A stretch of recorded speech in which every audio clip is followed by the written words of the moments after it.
Objectivism is the philosophy originated by the novelist and philosopher Ayn Rand. Rand was a major intellectual of the 20th century. She was a novelist, but a novelist of epic proportions. She was a romantic in her literary approach, a romanticism of high ideals and dramatic struggles. And as a philosopher, her novels exhibited exploration of the fundamental themes and issues of the human condition.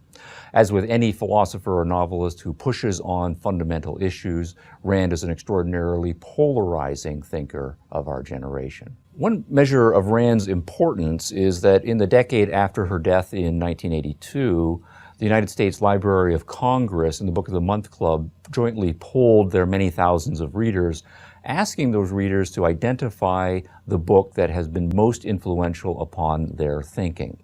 As one might expect, the Bible was listed number 1 among the readers polled, and Atlas Shrugged by Ayn Rand was listed number 2. And now, a generation later into the next century, Rand's works still continue to sell at a bestseller level, and many works, both popular and academic, are written about her philosophy and ideas. I think the best way to introduce Rand's philosophy is by saying that more than any of the other philosophies that we are covering in this course, Rand's is an entrepreneurial philosophy. We can see the entrepreneurism in Rand's own life. She was an immigrant success story. She arrived in the United States nearly broke, but she pursued and realized the American dream. She'd been born in Russia in 1905, born into a culture of religious pessimism, a culture that Rand despised and found profoundly alienated.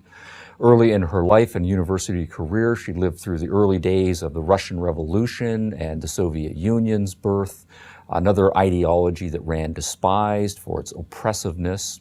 She realized when she was still quite young, in her early 20s, that in order for her to live the kind of life that she wanted to become the writer that she wanted to, the intellectual that she wanted to, she would not be able to pursue that in the Soviet Union that killed off many of its free-thinking intellectuals. So she actively pursued an opportunity to emigrate, and when that opportunity arose, she took it. She left the Soviet Union, spent some time in Chicago, where an earlier generation of relatives had emigrated. She arrived knowing very little English, had almost no money, spent some time with the relatives, and then lit out for Hollywood, pursuing her goal of wanting to make it in Hollywood. She kicked around doing odd jobs, scraping together a living, working on her writing, and eventually she succeeded. She had a career as a Hollywood screenwriter, became a best-selling novelist, and an intellectual with a world reputation. She pursued the entrepreneurial American dream in her own life.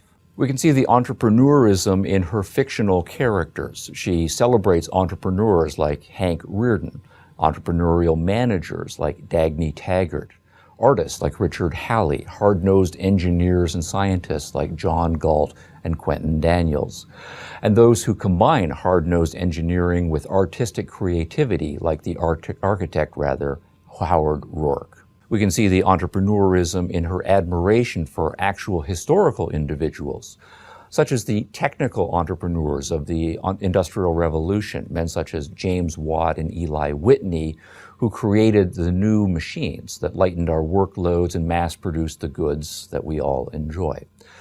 We can see it in her admiration for the political entrepreneurs of the American Revolution, the founding fathers who created a new idealistic nation. We can see it in her admiration for the business entrepreneurs of the 19th century, men like Vanderbilt, James Hill, John D. Rockefeller, who created the enterprises that turned the United States from a poor or relatively backward, undeveloped nation into the richest and freest country ever. And so in Rand's thinking, this raises the question, what enables a culture like the United States to come into existence? There have been and are many great cultures, in history and around the world. But in Rand's thinking, the United States is larger than life, larger in its goals and in its achievement, also larger in its mistakes, but that typically goes with the character.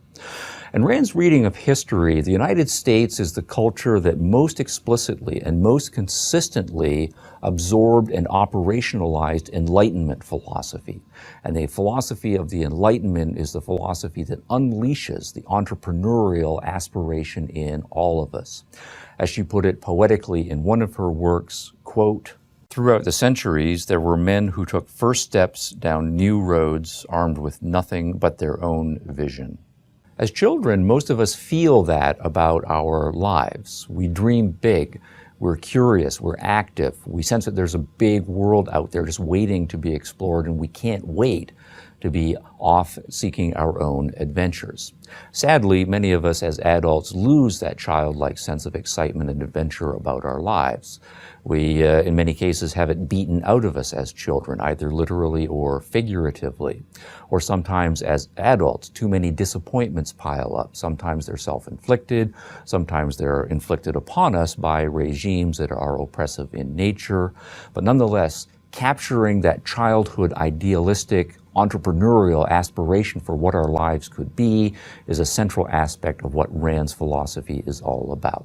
And then finally, we can see the entrepreneurism in Rand's non-fictional writing, in her formally developed philosophy, with its identification of the values that entrepreneurs prize above all, the values of autonomy, prosperity, and satisfaction with one's achieved life goals, doing things one's own way, with her formal identification of the character traits of independence and integrity and perseverance that enable individuals to actualize their dreams.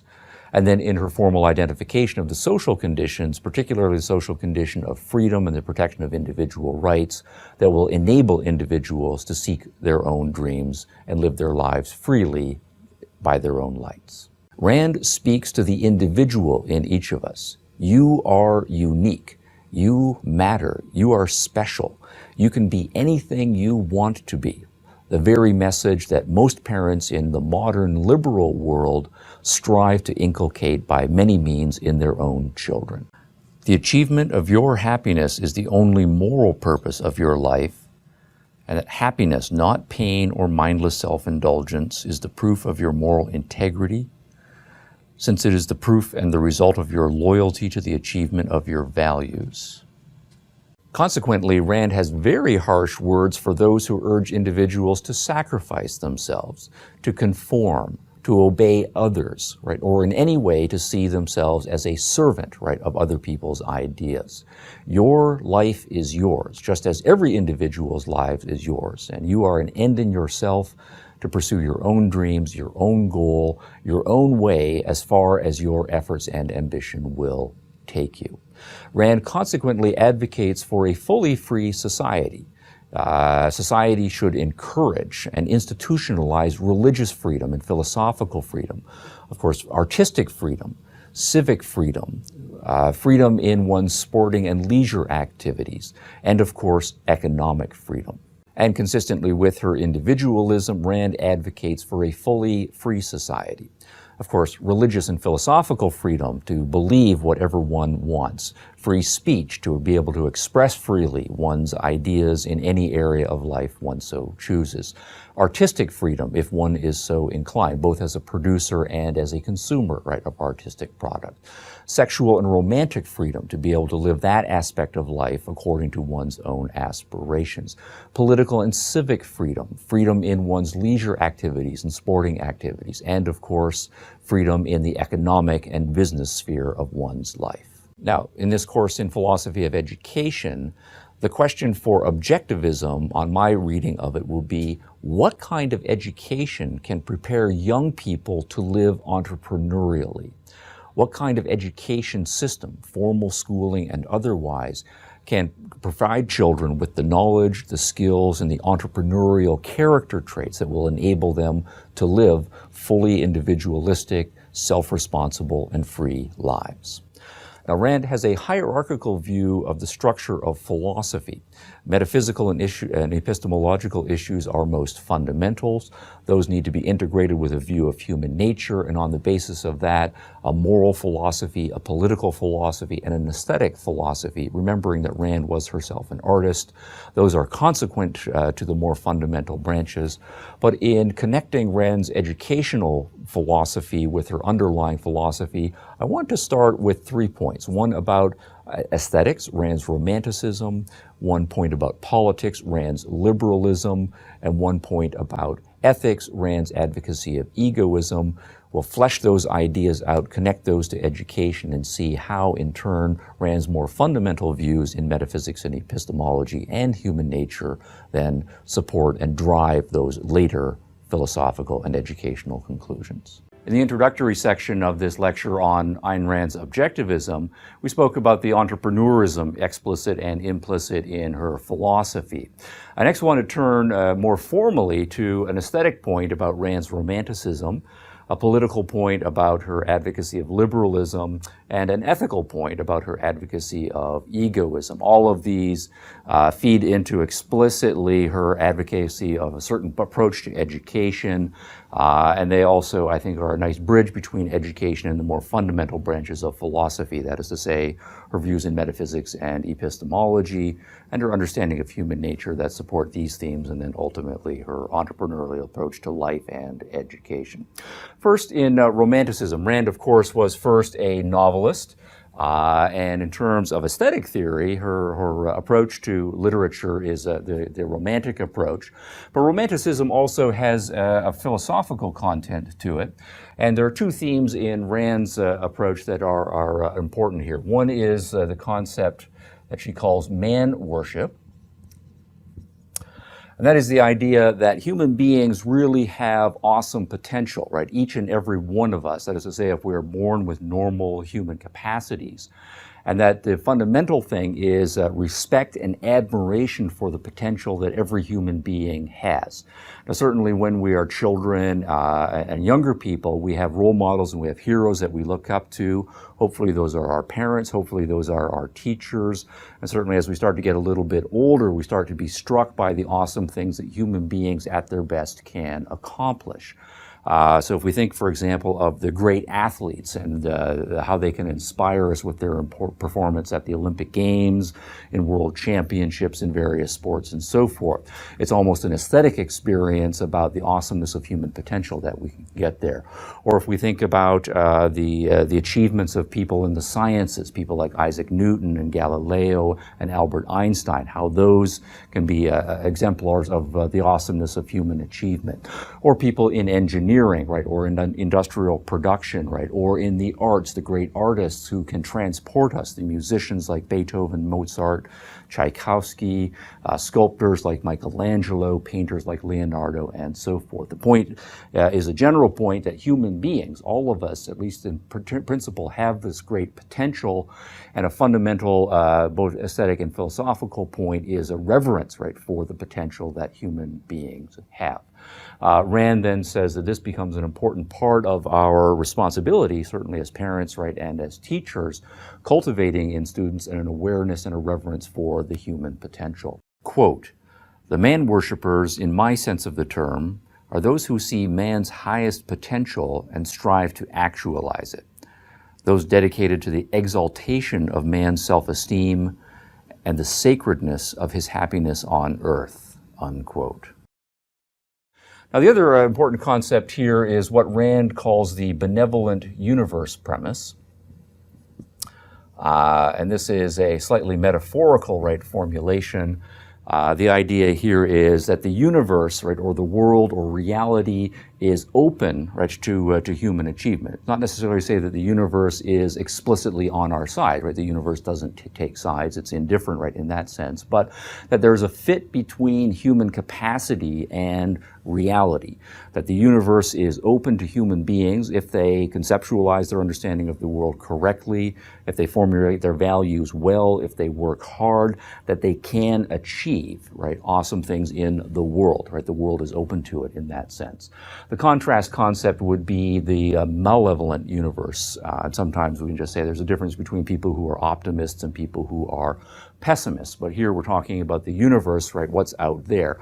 And there are some people, of course, who internalize both intellectually and or emotionally the idea that the world is against them, right, that the world is hostile to human intent, to human value seeking and so forth, that no matter what people do, the universe has things stacked against them in some sneaky way or explicit way. Their plans will be foiled, and that, of course, is profoundly demoralizing.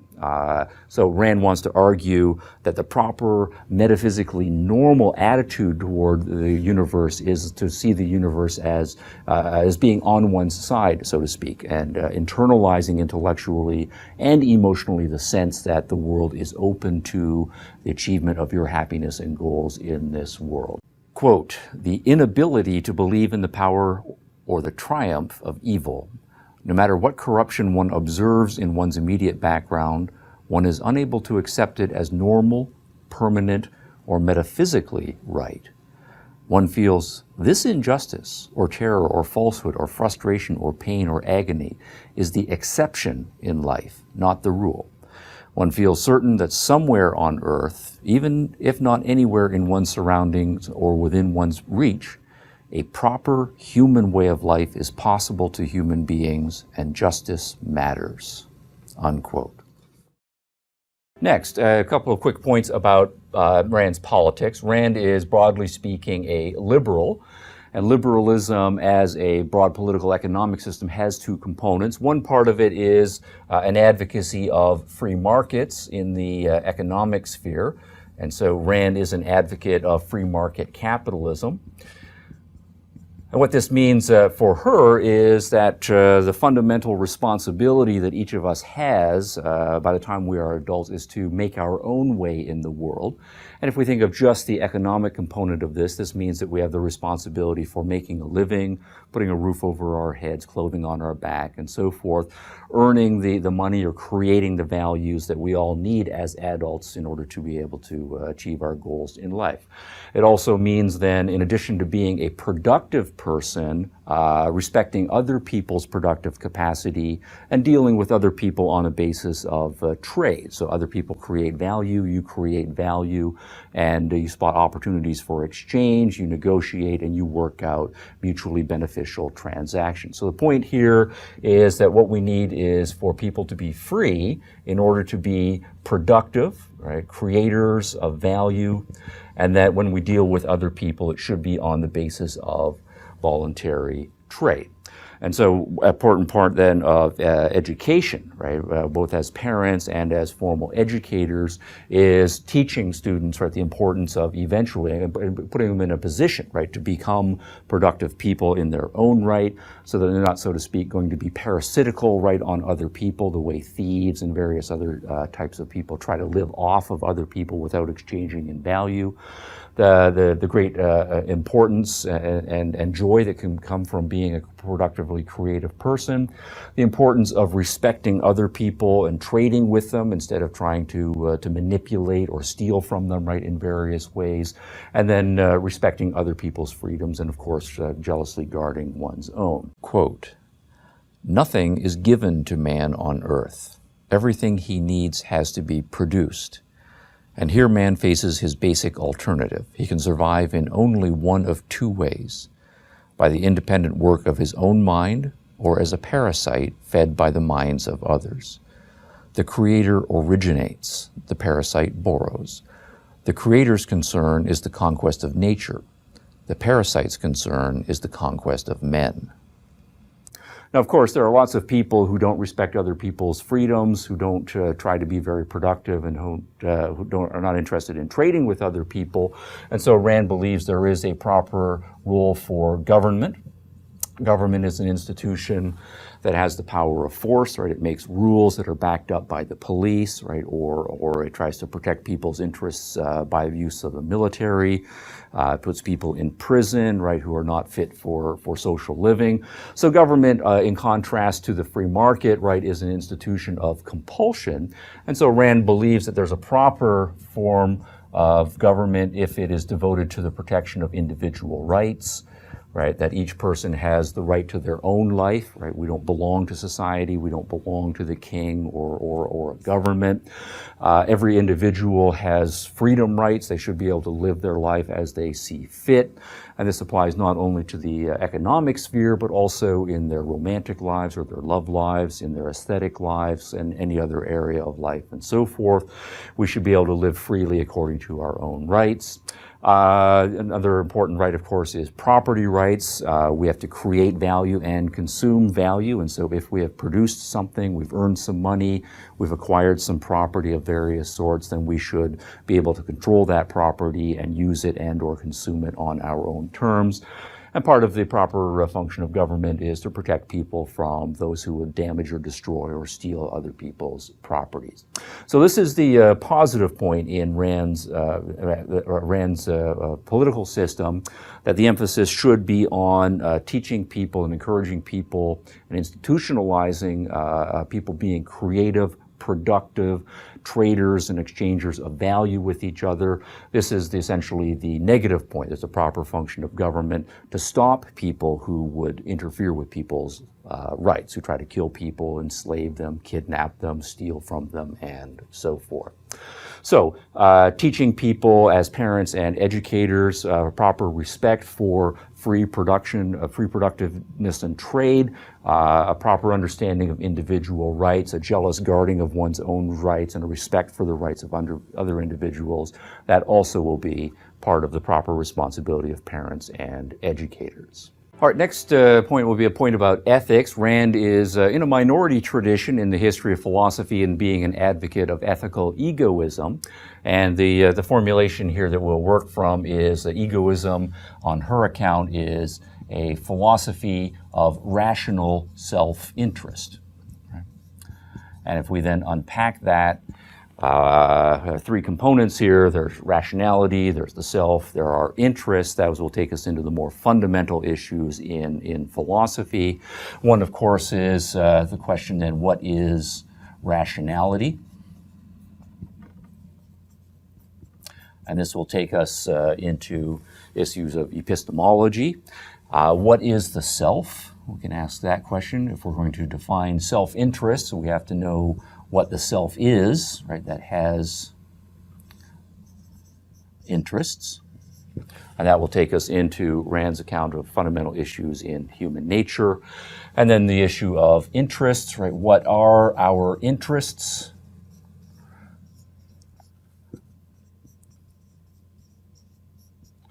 How do we discover them, define them, formulate them, and so forth? That will take us into Rand's meta-ethics. So, epistemology, human nature, and meta-ethics will provide the basis for Rand's more positive morality, right, which is the specification of rational self-interest and an egoist type of code. All right, so let's take up this issue of what the nature of rationality is, and this takes us into metaphysics and epistemology. Now, broadly speaking, Rand is a realist in the tradition of Aristotle, John Locke, and others, and she is a naturalist, also in the tradition of Aristotle, John Locke, and others. That is to say, she's not an advocate of any form of theism or supernaturalism, right, metaphysically. It also means that when we return to the epistemological issues, that she has very little truck with any approach that bases itself on faith, right, or mysticism. Instead, the most important epistemological issue for us is a healthy respect for our cognitive capacities as human beings. And the most distinctive cognitive capacity that human beings have is the capacity of reason. And rationality then is the policy, right, of the commitment to the full use of one's rational capacity, right, or the capacity of reasoning. Now this takes us into some combined metaphysical and epistemological points that Rand makes. And actually for Rand, metaphysics tends to be a very brief subject. She's very much an opponent of what she calls armchair metaphysics. That is to say, the idea that somehow philosophers from their armchairs or from their desk, basically sitting around without actually going out and doing empirical investigations of the world, can spin out theories about the ultimate nature of the cosmos, right, and so forth. Instead, for Rand, metaphysics is a very brief subject, just identifying a few very general features about the nature of the universe. You know, that the universe exists. One, of course, would get into the arguments for and against the existence of God, and on Rand's analysis, one would conclude that there are no such things as gods as part of the features of the universe, because the arguments are not very compelling. But beyond that, all one can do, right, is identify that there is a universe, that it's the naturalistic world, that it is a universe of cause and effect, right, composed of entities and processes, each of which has an identity. And after that, the philosophers stop, and everything then needs to be done by the sciences, properly speaking. Quote, "Actually, do you know what we can ascribe to the universe as such, apart from scientific discovery? Only those fundamentals that we can grasp about existence, not in the sense of switching context and ascribing particular characteristics to the universe, but we can say, since everything possesses identity, the universe possesses identity. Since everything is finite, the universe is finite. But we can't ascribe space or time or a lot of other things to the universe as a whole," unquote. So the more fundamental, or at least in the more fundamental branches of philosophy, it's not so much metaphysics as epistemology where Rand has more to say. And here, when we're articulating, right, the importance of reason and the concomitant commitment to rationality, epistemological issues become fundamental. Now, there's a bridge concept that she uses here that has both a metaphysical and a epistemological component that she calls the primacy of existence. And I will introduce it to you by means of a quotation from Rand and then gloss it myself. So in Rand's words, this is what the primacy of existence is. "The primacy of existence, of reality, is the axiom that existence exists. That is, that the universe exists independent of consciousness, of any consciousness, that things are what they are, that they possess a specific nature, an identity. The epistemological corollary is the axiom that consciousness is the faculty of perceiving that which exists, and that man gains knowledge of reality by looking outward," unquote. There are two components here in a certain relationship. What we have is reality, right, or existence, and existence is metaphysically prior. It is what it is. That's the point of identity. And it sets, so to speak, the terms for everything that we want to call knowledge later on. There's also consciousness, right, or mind, right, or our set of cognitive capacities. And the idea here is that consciousness is a relational phenomenon in the sense that it is a response to, right, reality. We're born with certain cognitive capacities. We have senses and perceptual capacities that can integrate a sensory material. As human beings, we also have an awesome conceptual capacity that enables us to form abstractions, narratives, theories, right, and so forth. And the point that Rand is making here is that reality sets the terms. It's the thing that is primary. Consciousness is, in a sense, derivative. It's a response to phenomena of reality, and our responsibility, so to speak, as conscious creatures is to maintain that reality orientation. And the rationality, right, as a cognitive virtue, is an explicit commitment to maintaining that reality. Now, one way of characterizing this is to say that this is our, right, a relational phenomenon.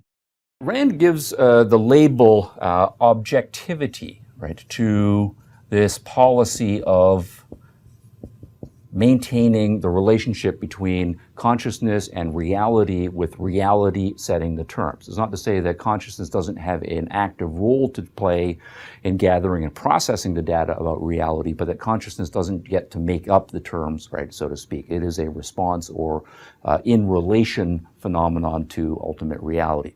And objectivism then is in contrast to other metaphysical / epistemological schools in the history of philosophy, one of which we can call Intrinsicism, which tends to argue, get the spelling correct here, right, that reality, right, alone, right, sets the terms. I'll put the words on the board and then say a little bit about it. That consciousness, so to speak, is such a passive and derivative phenomenon that when we want to talk about the nature of reality or knowledge of reality, that we should understand consciousness as some sort of a mirror of nature, right, upon which reality writes, right, and that all that consciousness does is reflects things that nature shines upon it, or that consciousness is like a lump of plasticine upon which reality stamps its identity. And any such theory in the history of philosophy is an intrinsicist theory. So Plato, for example, would be a kind of an intrinsicist theorist. The other option is to say, usually for more skeptical reasons, that if we want to talk about the nature of reality or the nature of knowledge, reality to a large extent drops out of the equation and consciousness, right, sets the terms. This is the position that sees consciousness as a more active processing phenomenon.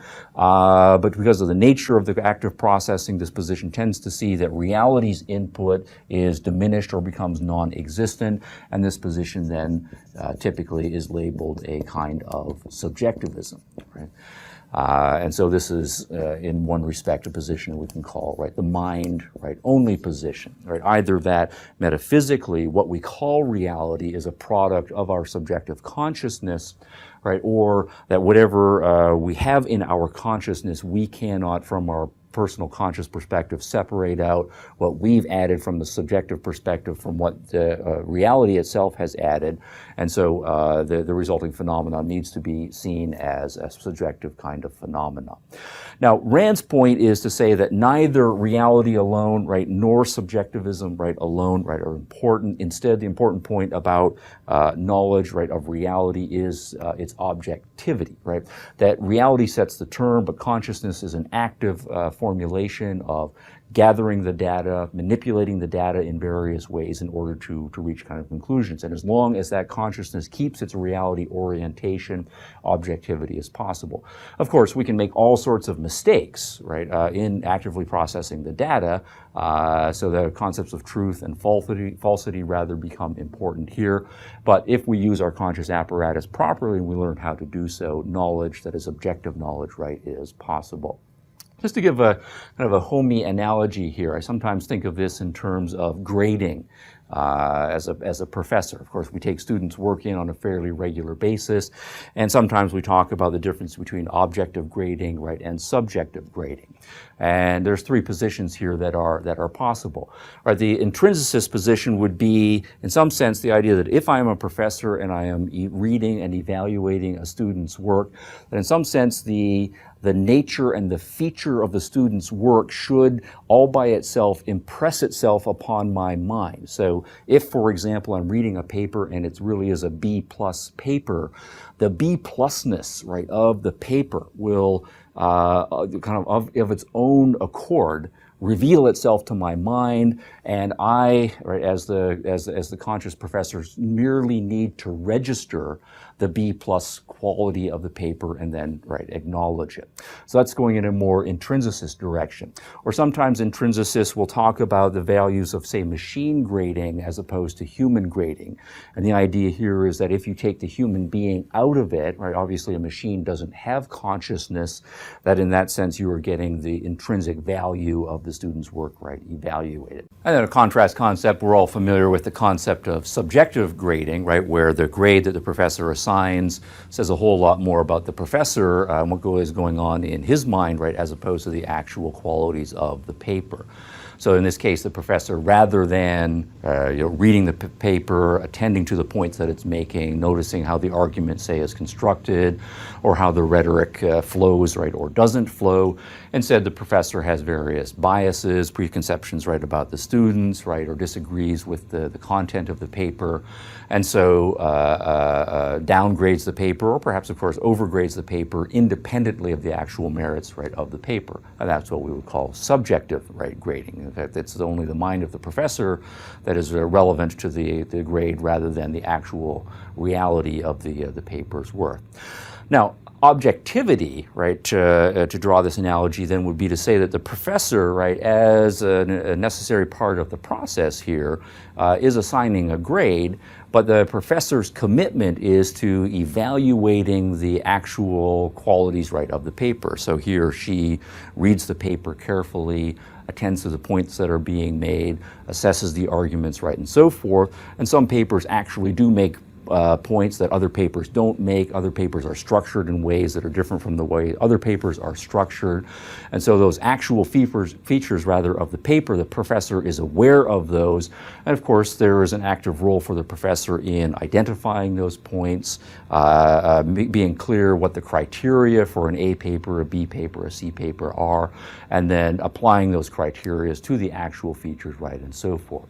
So it's an active process, right, that the consciousness of the professor, right, is going to, but it's an active process directed toward the actual existing features that are really embodied in the paper. So for Rand, what she wants to do is get past this historical divide that has often plagued aspects of the history of philosophy between those who see reality itself as stamping itself on our minds and minds as being therefore passive if we're actually going to have knowledge, versus those who see the active consciousness parts necessary to the whole process and then see reality as dropping out of it. For Rand, consciousness is a relational phenomenon. Objectivity, right, and objectivism, the philosophy or the label rather that she gave to her philosophy, is in a deep way about using our consciousness to maintain our reality orientation. All right. In addition to the primacy of consciousness, a couple of other points that are important here epistemologically. One is that, broadly speaking, again, Rand is an empiricist. Quote, "Man's senses are his only direct cognitive contact with reality, and therefore his only source of information. Without sensory information, there can be no concepts. Without concepts, there can be no language. Without language, there can be no knowledge and no science," unquote. That is to say, she does not believe in innate knowledge. She believes that all of the knowledge that we acquire right through our use of our cognitive faculties has to be based on direct awareness of reality. She believes that human beings have any number of cognitive capacities that they're born with: senses, perceptual abilities, memory, reason, emotion, right, and so forth. But all of the content, right, of those cognitive capacities ultimately has to come from direct experiential awareness of reality. And no matter how theoretical or abstract our knowledge gets, we always need to tie it back to directly acquired knowledge of reality. And so everything then should be based on the use of our senses, and then what this then means is part of our responsibility as parents and teachers is to educate students how to use their senses well, to become good observers, right, and so forth, to attend to various features, to put them in a position to then form abstractions when they start to learn words, guide them through the process of learning how to define concepts, how to put concepts together grammatically and meaningfully in propositions, and then to go on to be able to do more sophisticated rhetorical forms such as narrations, right, and or constructing theories and knowing how to test them, logic, right, and so forth. But the idea here is that the senses rather are the foundation, right, of our knowledge, right. They are the thing that starts the process and ultimately serve as the touchstone for the data for testing all of our process. A closely related point is that Rand is an advocate cognitively of a tabula rasa thesis. And this is a concept that gets used broadly, right, in the literature to mean different kinds of theories of human cognitive capacity. What Rand means by it is not the idea that somehow our minds are born as completely malleable, right, lumps of clay, right, upon which reality, right, stamps itself. Right, we are born with conscious apparatus that have a particular identity, that are responsive to certain kinds of features of reality, that have to be used in certain ways if they're going to be used properly. Right, so we do have a whole set of cognitive capacities, right, that we are born with. But what this means for Rand is that the content of our minds is initially empty, right? So we don't actually have any knowledge, right, or aware. We're not born with any particular memories. We're born with a capacity, right, to retain, right, awareness of reality, but the actual content, right, of our memories is going to be dependent upon the experiences that we have. We have an emotional capacity. We can experience contentment, joy, sadness, anger, resentment, right, and so forth, but what particular things are going to cause us to be angry, or the kinds of particular beings with whom we have affectionate relations, that is going to depend on the experience that we have. So we have a cognitive capacity, for example, or a rational capacity to formulate opinions on, say, complicated moral issues like affirmative action or capital punishment. So our minds can form abstract opinions, but we're not actually born with any abstract opinions. Whether we come to believe that capital punishment is a good thing, right, or a bad thing, that is going to depend on the experiences that we have, how we process those experiences, and the beliefs that we actually decide to form. Our eyes are responsive to certain parts of the electromagnetic spectrum, so we have the capacity to respond to red, but we're not born with any red experiences, so to speak, and what particular red things are going to cause the appropriate parts of our sensory capacities to respond. That is going to depend on the actual objects that we happen to run into in reality. Quote, "At birth, a child's mind is tabula rasa. He has the potential of awareness, the mechanism of a human consciousness, but no content. Speaking metaphorically, he has a camera with an extremely sensitive, unexposed film, his conscious mind, and an extremely complex computer waiting to be programmed, his subconscious. Both are blank. He knows nothing of the external world.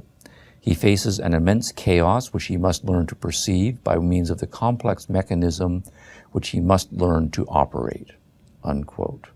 So, Rand is an advocate of the primacy of existence. She is an empiricist, broadly speaking, and an advocate of tabula rasa. So, what we then need to do, certainly each of us as individuals as we're growing up, is make this commitment to using our cognitive apparatus objectively, tying it to our sensory data explicitly, using the various formal methods that we can learn, and take responsibility for all of the content, right, that we end up coming to believe, right, in our minds. We're not predestined to believe anything or to have any particular kinds of emotions or a given kind of memory set. That really is up to us what we choose to stock our initially empty minds with.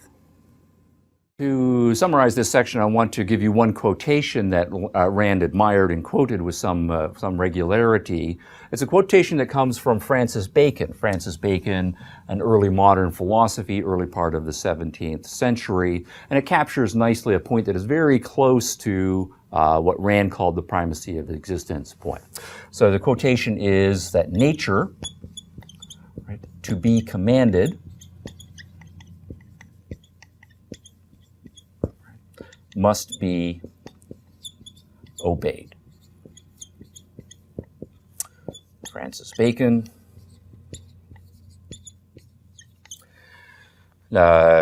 also known as one of the formulators of a more sophisticated understanding of scientific method in the early modern era. And it's a nicely paradoxical formulation because it plays off this issue of obedience, right, and being commanding. And in some sense, we want to be commanders at the same points we are not necessarily, right, obedient. And the point that Bacon is making that Rand agrees with, right, entirely here is that it is nature, right, or reality, right, or existence that ultimately sets the terms. We live in reality, we live in the real world, things are what they are facts, and our fundamental orientation has to be to obey, right, that metaphysical situation, right, that we find ourselves in. But at the same time, because of our very powerful conscious apparatus, right, we are in a position to take control of our lives and to improve upon nature. And this is where the commanding part, right? If we want to be in control of our lives, control of our existence, control of our destinies, we can do that, right, by means of our powerful knowledge, or the knowledge that our powerful capacities give us to, as long as we are fundamentally sticking by the nature of reality. So if we maintain rigorously this objective relationship between our consciousness and reality, then all is possible to us. So I want to turn to a series of points about Rand's thesis about human nature. We're going to, for example, when, in talking about ethics, advocate rational self-interest. It's important to have an understanding of what the self is. And of course, when we start talking about debates in moral philosophy over whether self-interest is an appropriate position, right, or not, in many cases it's not the egoism per se that is the driving force in the debate. It's rather that people have very different conceptions of what a self is, and their different conceptions of human nature are the things that underlie the positions they take when they get to particular issues in ethics.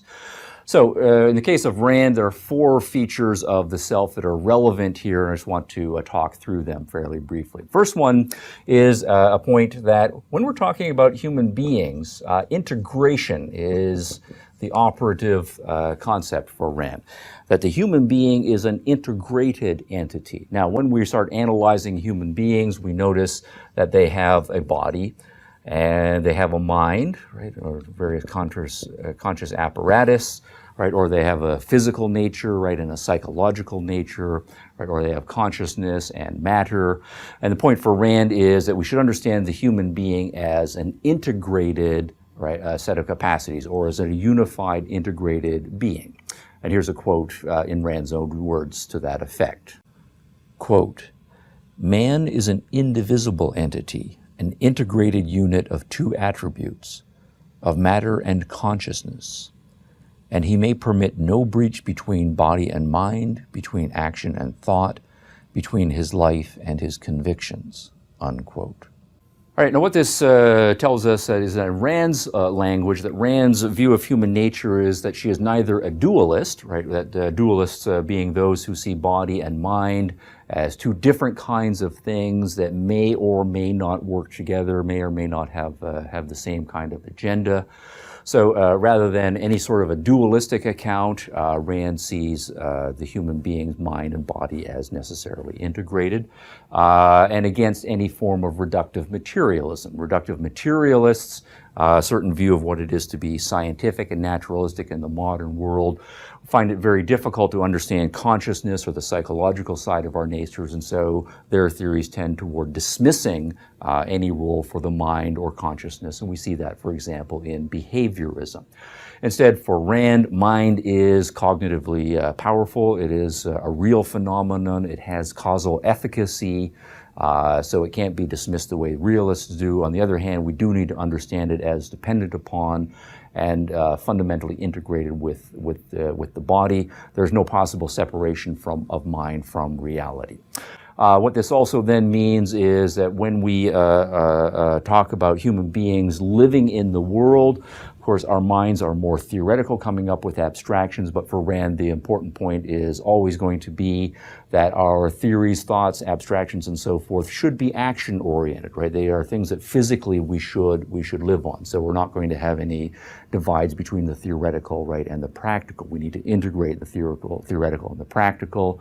We need to integrate what we believe with what we do.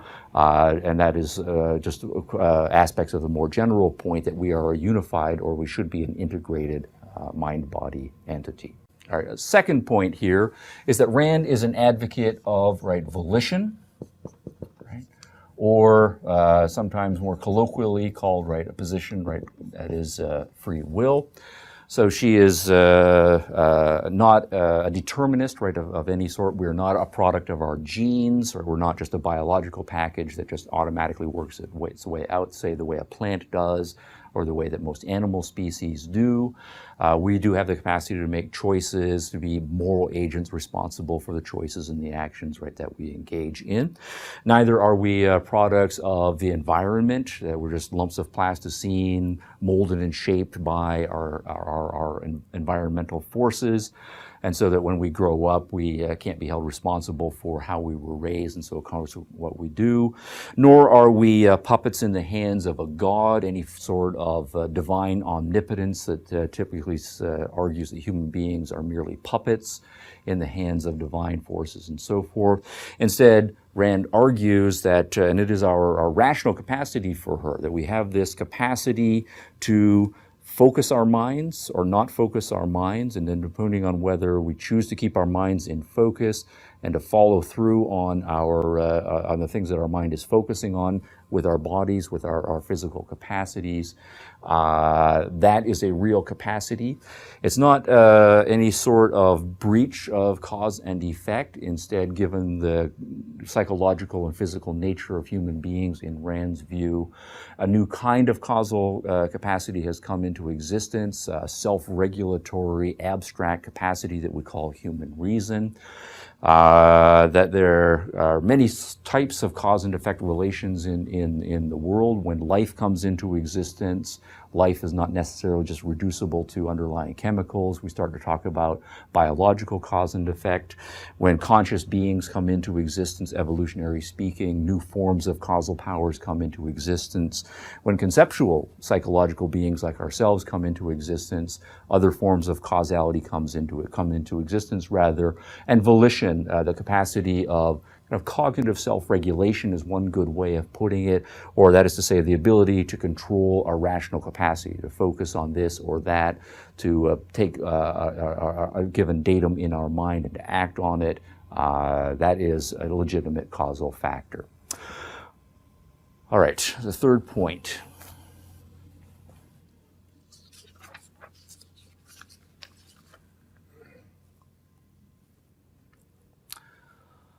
All right, a third point has to do with Rand's view of the relationship between reason and emotion. For Rand, both our rational capacity and our emotional capacity are enormously important to us. The objectivity point and the importance of reason we have already talked about.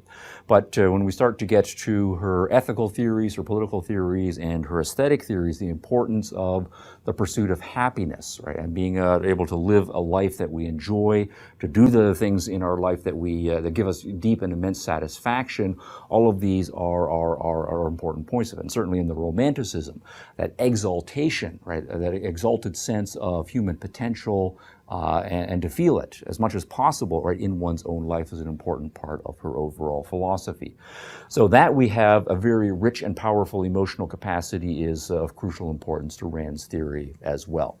Now, in the history of philosophy, of course, there's an ongoing debate about whether reason and emotion are connected to each other, or if they're disconnected, whether they're enemies of each other and in conflict with each other. If there is tension between the two capacities, which should have priority? Should we give credence more to reason if it conflicts with emotion, or should we subject our reason to constraints and let our emotions rip, so to speak, if there's a conflict and so forth?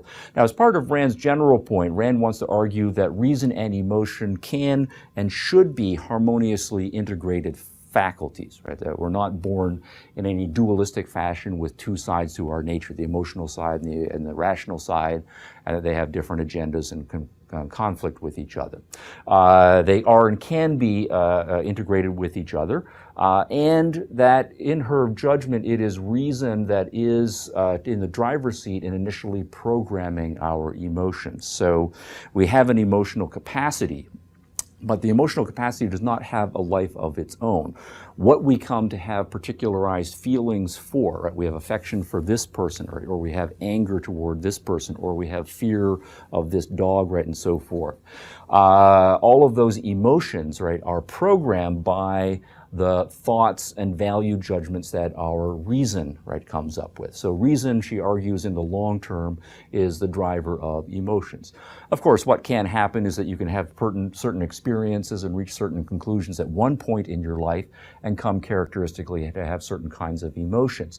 And then later in life, you have different kinds of experiences and you come to reach different kinds of judgments. So it is possible to have conflicts between what's going on in your reason at any given time and what's going on in your emotions, right, at any given time. On Rand's analysis of how this works, though, what is really going on is a conflict between experiences and judgments that one reached earlier in one's life with experiences and judgments that one is reaching now in one's life.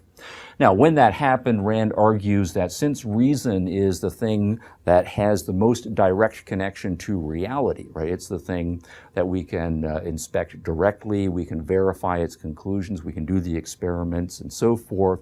If we're deciding what we should think and what we should do, reason should, so to speak, be our legislator and primary executive function. So if there's a conflict between one's reason and one's emotion, reason should be the driver, and instead what one should strive to do, and in extreme cases perhaps therapy is important, is necessary, but it's possible for people to change their emotions if their emotions are out of tune with what their rational judgment suggests.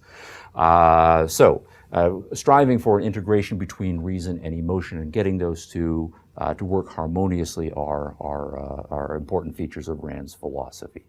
And a fourth point that I want to mention here is a human nature point, but it's a quasi-moral point. It's a bridge point, but it's important given the history of philosophy here. Rand is an advocate of moral tabula rasa. Tabula rasa is a thesis that's sometimes used with respect to the cognitive capacities that we have, but it also is used in discussing the moral nature of human beings. So to speak, what is the moral package that we are born with? Sometimes the issue is put, are we born good, are we born bad, or are we born neutral? And for Rand, she is very much an advocate of the view that we are born morally, right, tabula rasa.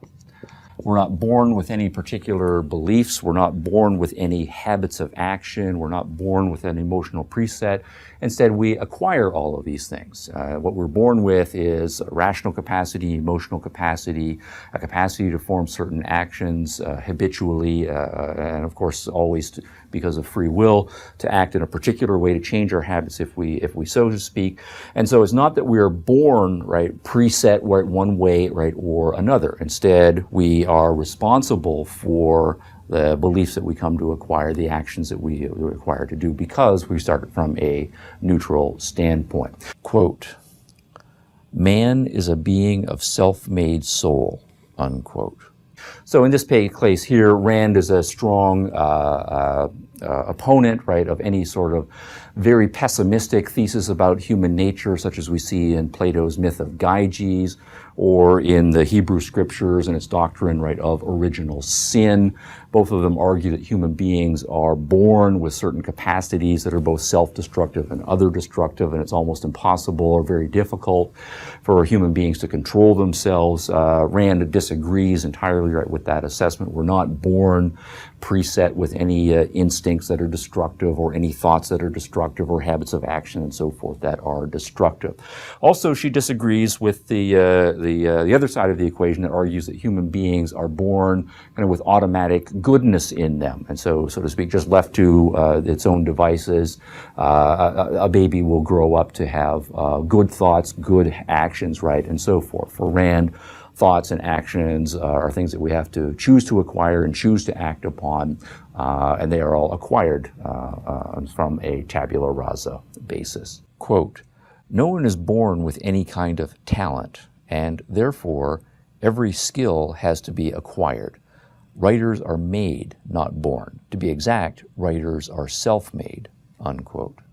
Now, all of this put together feeds into Rand's advocacy of ethical egoism, or what are, broadly speaking, our approach to moral philosophy, right, should be a certain understanding epistemologically about the central importance of the human rational capacity, a certain understanding of what human capacities are, the relationship between mind and body, whether we are in control of our thoughts and actions or not, the relationship between important capacities like reason and emotion, whether we're born with the dice loaded against us, right, or loaded in favor of us, and so forth. All of these things shape then our understanding of what's possible to us. So then when we turn to what is good for us and what we should do, ethics proceeds then on this epistemological and human nature basis.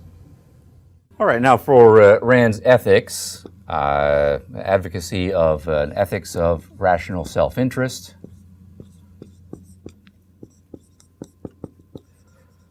We're now in a position to pick up the third part, right, of the operative phrase, the interest part. How do we define what our interests are, our core values, policies, right, and so forth, right, should be. And for Rand, this falls out of, right, her understandings rather in the more fundamental branches of philosophy, a certain metaphysical orientation toward the real world or the natural world, an epistemological orientation that puts the importance of reason, right, to human nature as being fundamental, a certain understanding of the self as an integrated being, a volitional capacity, and so forth. All of that factors into our understanding of this. Now, what we can certainly see is that rationality is going to be a core component in defining what our rational self-interest is. So, particularly when we turn to Rand's formal list of virtues, the number one virtue that she mentions is a more cognitive virtue, right? The virtue of rationality. And the reason for this is that human beings, if we look at them in terms of their existential situation, right? We're born into the natural world, and the way Rand puts it is that nothing is, so to speak, given to us. We have to produce, right, everything that we need, and everything that we have produced in the modern complex civilization is a product of our ability to be rational, right, to use our rational capacity to understand the world and to act on our best understanding of the nature of the world. So for Rand, the number one thing that each of us has to understand is in our self-interest is to be rational, right? We have a very powerful cognitive apparatus. We are the only ones who can make it use because we have volition. It's the thing that we will use then to guide our actions, right, in the world. That's the mind-body integration point. And to the extent that we do so successfully, we will live and flourish in the world and achieve our interests. So rationality is the number one trait here. I have a couple of quotations in Rand's own words to this effect. Quote, "Nothing is given to man on earth. Everything he needs has to be produced. And here man faces his basic alternative. He can survive in only one of two ways, by the independent work of his own mind or as a parasite fed by the minds of others. The creator originates, the parasite borrows. The creator's concern is the conquest of nature. The parasite's concern is the conquest of men." Quote, "Man has a single basic choice, to think or not, and that is the gauge of his virtue. Moral perfection is an unbreached rationality, not the degree of your intelligence, but the full and relentless use of your mind, not the extent of your knowledge, but the acceptance of reason as an absolute." Unquote. All right, now unpacking this concept of rationality and applying it more to understanding our interests, the closely related point is the point of independence, right? And this is another key virtue, right, of Rand's, right? Sometimes it's listed, right, as part of a set of 7 virtues, but I think the best way to understand it is that independence is an application, right, of the broader concept of the virtue of rationality. So human beings, for example, each individual, right, human being has his or her own life. Each individual human being has his or her own cognitive capacities, and each individual is in control, right, of his or her life and cognitive capacities. And so if the most important thing that we need to do, right, is use our minds to understand the world, to guide our actions, it's important that we each commit to doing this independently. right? I need to do my thinking for myself. You need to do your thinking for you, right? Just as Rand puts it, I can't digest your food for you. I can't digest your thoughts for you. And you can't do the same thing for me. Quote, "The vilest form of self-abasement and self-destruction is the subordination of your mind to the mind of another, the acceptance of an authority over your brain, the acceptance of his assertions as facts, his say-so as truth, his edicts as middleman between your consciousness and your existence," unquote. So there's certainly a cognitive component here. Each of us needs to think for ourselves, to make the best effort we can to understand things on our own terms. Of course, we can learn an enormous amount from other people who are experts, who have different bodies of knowledge. Sharing knowledge, right, is very important, but not just trusting another person because they said so, not trying to piggyback or be parasitical on other people's thinkings, not just going along with the herd because everybody else seems to be doing so. Independently forming one's own cognitive judgments is important here. And then there's also an existential point here, and that ties into the point of integrity. Right? It's not simply enough to understand the world rationally, to think for ourselves. As human beings, we need to commit to acting on the basis of our knowledge. We are mind-body integrates. The whole point of coming to a theoretical and abstract understanding of various parts of the world is to be able to use that in guiding our lives. And that means that what we need to do is have a policy of commitment to integrity. That is to say, if we think that something is true, if we think that something is good, if we think that something is important, then acting on the basis of that. It may be affirming verbally the truth of something, or actually taking steps to achieve the good thing, and so forth. And it goes negatively as well. If we think that something is false, right, or destructive, right, or unimportant, then not letting that take up mental space, right, so to speak, or not acting in a way that is going to lead to self-destruction, right, and so forth. Another related point about being in our self-interest is an issue that Rand calls productiveness. Right, hers certainly is a social system that places a great admiration, right, for people who are highly productive, right, the industrial geniuses, the great philosophers and artists, right, and so forth, who have created values that add to the richness of our lives here. But this also is an individual responsibility. Certainly by the time we are adults and we leave our parents' home, we need to be self-supporting. That means we need to make a certain commitment to, right, productiveness. And productiveness, right, is a commitment to using our best understanding, right, of the world, having formulated our own best understanding, deciding what's valuable to us, and then acting with integrity in order to produce those values. So this might mean getting a job, right, starting a business, right, going off to college or university to improve yourself, to make yourself a person who can be more productive doing things that we want to do. But this is, to our self-interest, right, something that is a deep ethical truth in Rand's system. The contrast concept here would be people who strive bluntly to be parasitical, right, by the time that they're adult. They don't want to themselves self-responsibly produce what's necessary to sustain their own lives.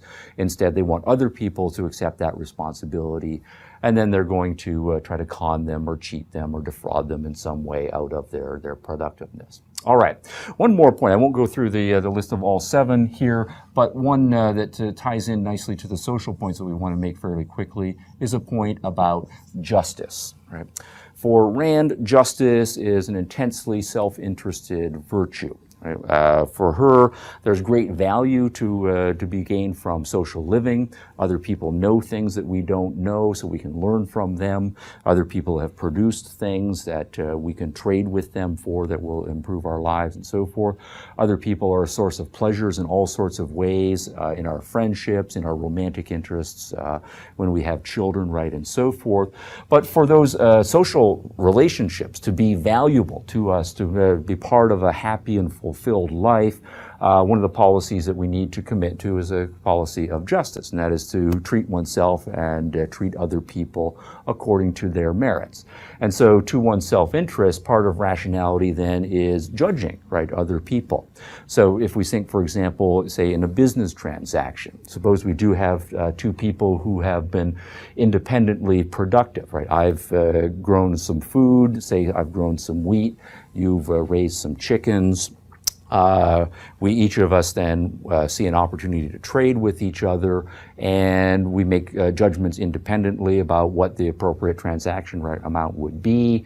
And so we walk away from the transaction, right, both satisfied with the deal, and we both honor, right, the terms of the deal, right? I treat you justly according to your productive effort. You've treated me justly according to my productive effort. Another example of justice would be, say, in an educational context. Certainly one of the great values we have is that we can all learn from each other. And in formal education, there's a whole lot of evaluation that goes on. Part of the justice that professors will do with respect to their students is evaluating the students' work according to its merits, and the students should be happy with just grades rather that they receive, neither wanting a higher grade than they've actually deserved, nor a lower grade than they've actually deserved, and the same thing holds for the professor in assigning it. All right, now the point of all of these, and there are two other virtues that we can list here. One is honesty and pride. And those round out Rand's kind of canonical list of 7 virtues here. Honesty is kind of a cognitive virtue. If facts are facts, and we do have a primacy of existence orientation, and we're trying to be rational and objective, right, and so forth, and it's important for us always to be attentive to the facts of reality as they really are, whether we're comfortable, right, with them or not. Pride is, for her, the virtue of seeing yourself as important, right, that all of this effort that one is going through, taking responsibility for your own life, judging the world as it is, making the commitments to act, to be productive, to deal with other people, right, justly, and so forth. Taking pride in yourself as a person who has made all of these commitments, and then when you have achieved something significant, taking pride in yourself as the person who has done so. These also are virtues.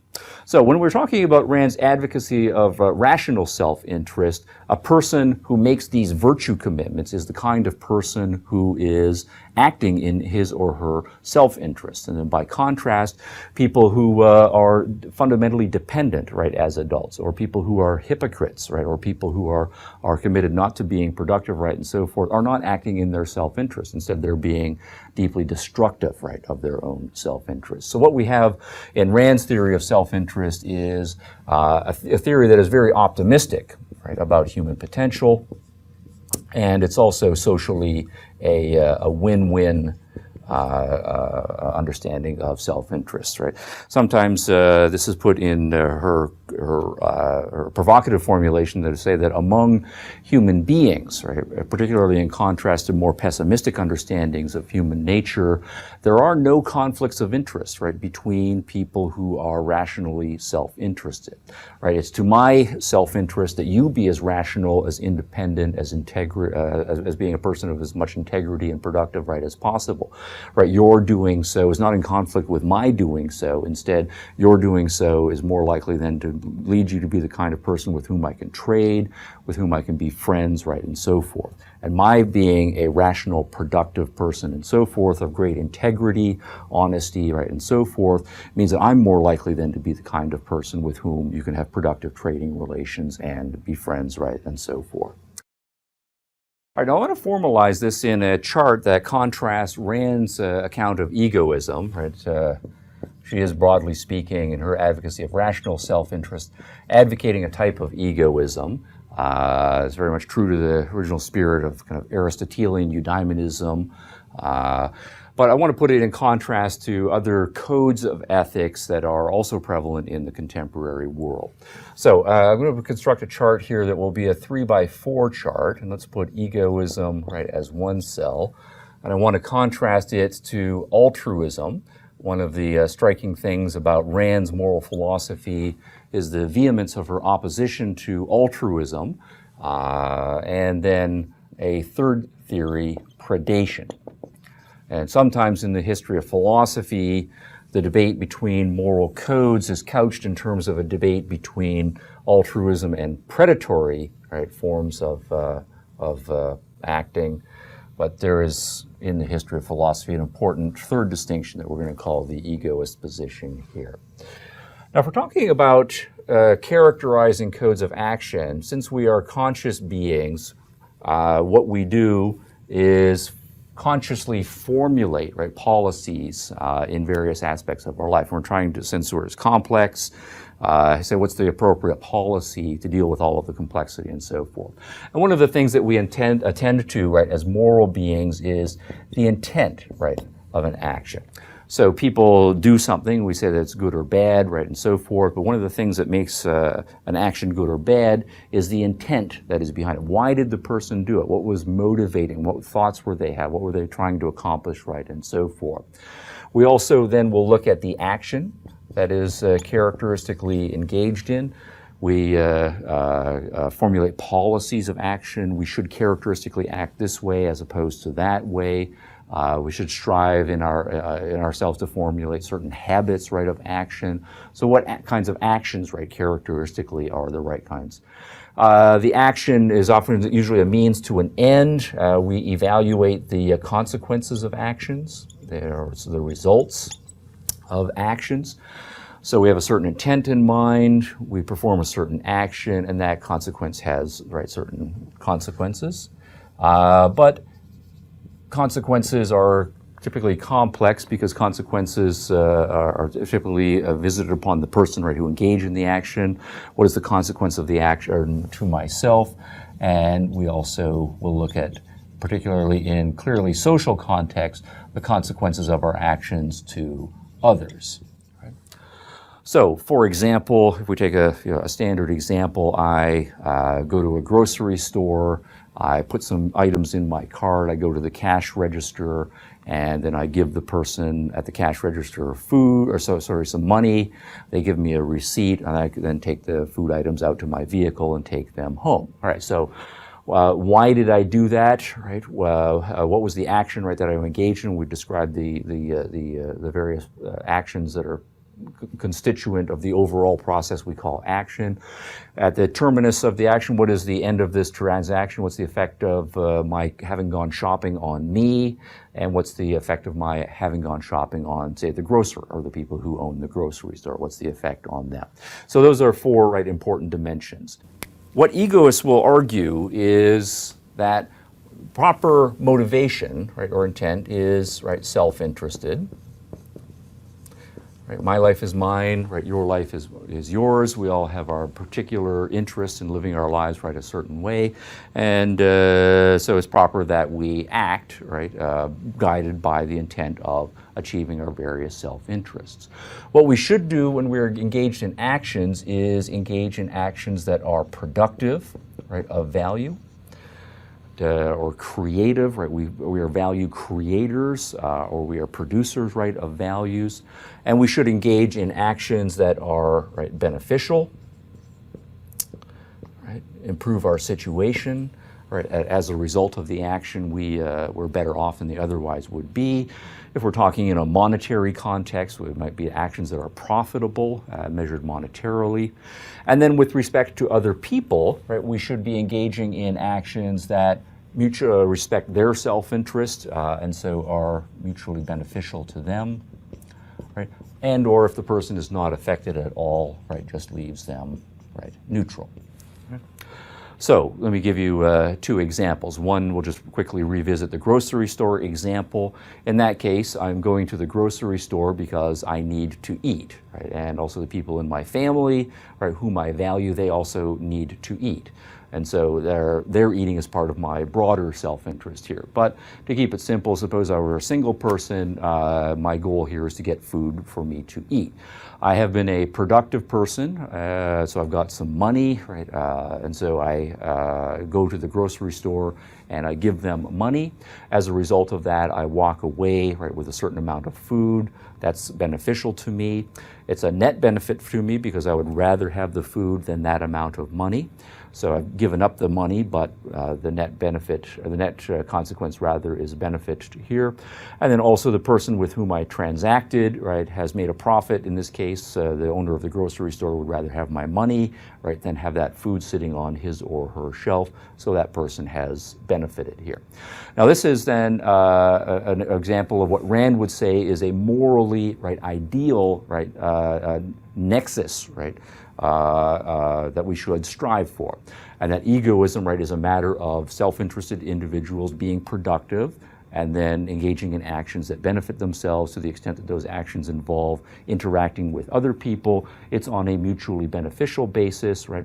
And of course, the other option is to engage in actions that are to your self-interest that just do not affect other people's legitimate interests as well. So, for example, I might, at the end of say a long day of work, I'm tired, I go home and I want to relax, so I could pour myself a glass of wine, I go into my study, I turn on some music, and all of those actions are to my self-interest. I want to achieve a certain psychological and physical state for myself.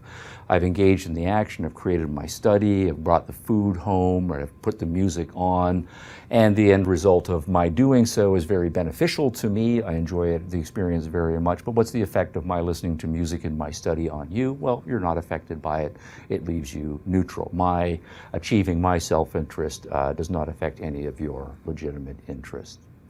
Now, by contrast, altruists and predators want to fill in the cells differently. If we flip over here, predation starts off by arguing that people should act in their self-interest. If we think of a standard predator, a person who is, say, a thief, the thief will say that he or she is motivated by self-interest, or his intent is to get self-interest, and will engage in an action that is a pure taking. Right? A thief does not add anything of value to the world. Instead, the thief's policy is to let other people do the productive work and then to be parasitical by taking it from them by fraud, right, or by force. The thief engages, if he or she does so successfully, right, the taking in an action, right, that is beneficial, right, to him, right, or her. But on the other hand, this person, right, the other people involved are sacrificed, right, or they suffer a loss, right? So I am a thief, I wait for you in a dark alley, or you walk by, I think I'm acting in my self-interest, I mug you, I take your wallet, I get away with it hopefully successfully from my perspective, I'm better off, but you have suffered a sacrifice or loss. Now, people who live by a predatory code, and there are many of them, right, then are acting in a conscious policy fashion according to this nexus, right, of dimensions filled in, right, in a certain way. By contrast, altruists will often argue that their position is the opposite, right, of predation, and it certainly is the opposite of predation and also egoism, but they typically will take the predators, right, as their foil. And then what they argue is that the problem, right, with predation as a philosophy is the person putting their own self-interest first, and that if you are a moral person, right, your intent will be selflessness, and this is then meant literally, I will see myself as less important. Now, it might be other people, maybe other people in my family, right, are more important, or other people in my society, right, are more important. But in other respect, if we're talking about whose interests are most important, mine are secondary here. Here, the emphasis of altruism is on, right, giving, right. One should, to the extent that one has time, resources, monetary, right, or otherwise, give those resources to other people, since the self's interests are of less significance and the other, whoever the appropriate other is of more importance, one should be giving. This will, of course, require a sacrifice. It might be, if I have a certain amount of money, I could spend that money on myself and get a certain amount of pleasure out of it, but I give up that pleasure for the sake of the other person, and a willingness to engage in actions that are sacrificial or intentional losses is a mark of a consistent kind of altruism. And of course, the idea here is that other people will then benefit.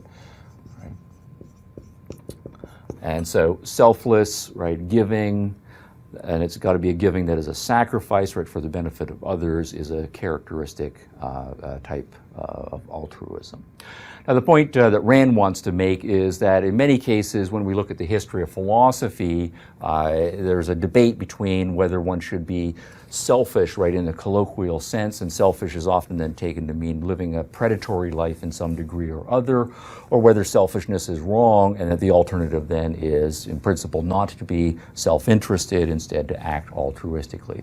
Rand wants to argue that that's a false alternative. She has a different understanding of what is in the self's interest, what it takes in order to achieve it, and then a much more optimistic understanding of social relations. Interestingly here, the altruists and the predators, while they are opposite in many respects, both do have what is known as a zero-sum or win-lose understanding of the world. They will argue that the choice really is either I commit to sacrificing for your benefit, or I commit to sacrificing you, right, for my benefit. And so those are both pessimistic in the sense that they both rule out on principle the possibility of win-win social transactions. One's either a giver or a taker.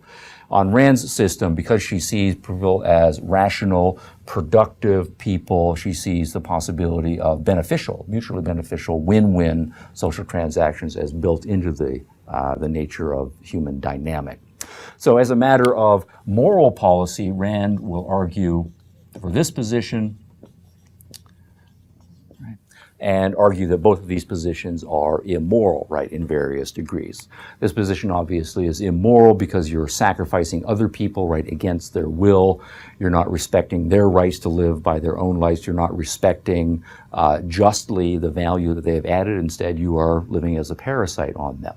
And altruism also is immoral in her system because you are not treating yourself justly, right, and fairly. You are a person of value. You have worth. This is your life. You should flourish and be happy.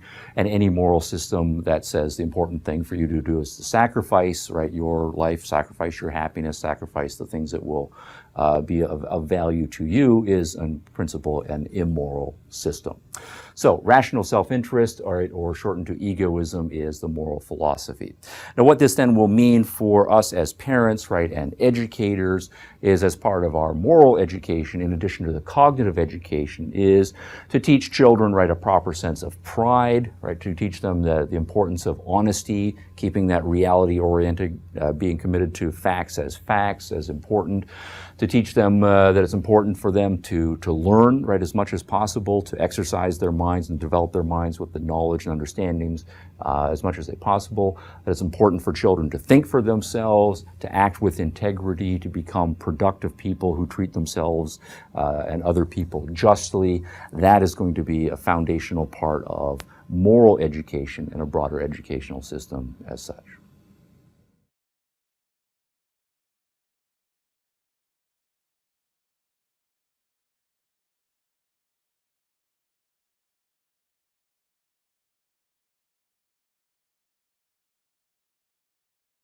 So to summarize all of these points before turning formally to Rand's views on education, let me say that what we have here is a highly entrepreneurial, right, philosophy. It's a philosophy that emphasizes the autonomy, right, of each individual, the importance of each individual finding his or her own way in the world, formulating his or her own values, and then taking the actions necessary to do so in the world.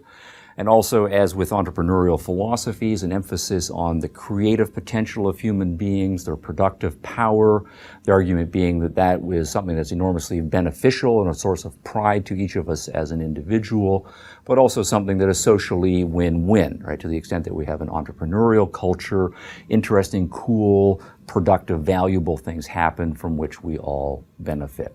So this entrepreneurism, right, that one can see Rand's view as an integration of, centered around that particular concept, is also something then that feeds in and makes possible a highly romantic, right, understanding of human potential.